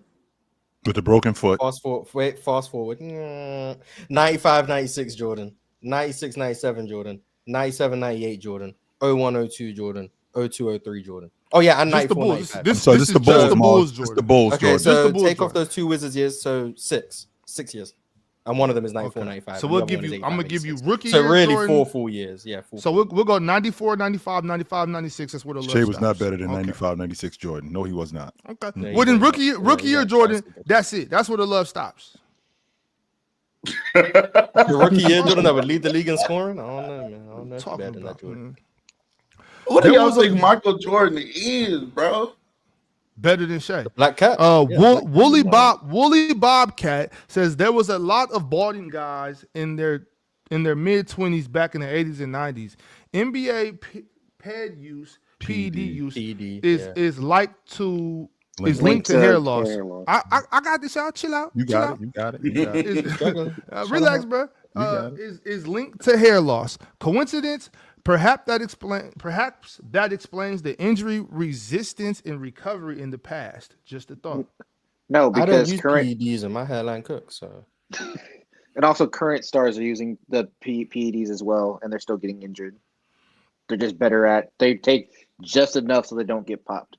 And yeah, no, this has nothing to do with PED loss, and also hair loss is primarily genetic. It's not purely based off of using drugs. It's purely genetic, and people nowadays have money to fix it. And I'm gonna stay Back out then, this they didn't. conversation because Real Talk has a tendency to talk about my hairline like I'm Billy Damn D Williams or some shit like that. I don't know what the hell going on. What you mean? You got a good hairline. What you mean? I would accept the You compliment. know what though, y'all? Another thing that we didn't talk about today is just food. You know what I mean? Food. I think what you put in your body has a lot to That do with does how healthy matter. you are. Yeah, that's fair. Oh, I thought you was lining up back to Mills. I was like, oh, Yeah, me too. yeah. I was like, oh, okay. Nah, we're So not maybe even you supposed to, yeah, we're 15 minutes. We're not even supposed to be here right now. I wouldn't do it ad read right now. Anna Monica Studios. Tatum is a better defender, rebounder, long ball shooter, playmaker, athlete, post player, and has more gravity than Shea. Only missed the conference finals 3 times and is 26 a game without them. Cook. Nice. Cook. Anna Monica. Nice. Keep In the words of my man Mars Blackman. Anna Monica Studios with another one. I hear all this glaze about Jokic and Shea's paths being harder when Tatum probably had the hardest path to the finals this decade in 22. What was that? Brooklyn, Milwaukee, and Swept Miami. them. That was the path, right? Yep. It was tough. Yeah, guys It had was Brooklyn tough. winning that series. I remember. Yeah, guys had Brooklyn winning. Swept Then they them, dude. swept their Yeah, sad. I do remember. Well, I had them beating y'all- Golden State. They didn't. So Me too. I did too. Yeah, I lost. we I all lost. did, actually. I lost a significant amount of money on that damn series. Well, shout out to Splash Sports for sponsoring the show, and shout out to the panel for being the best basketball show there ever was, is, and ever will be. We will see y'all tomorrow, same time.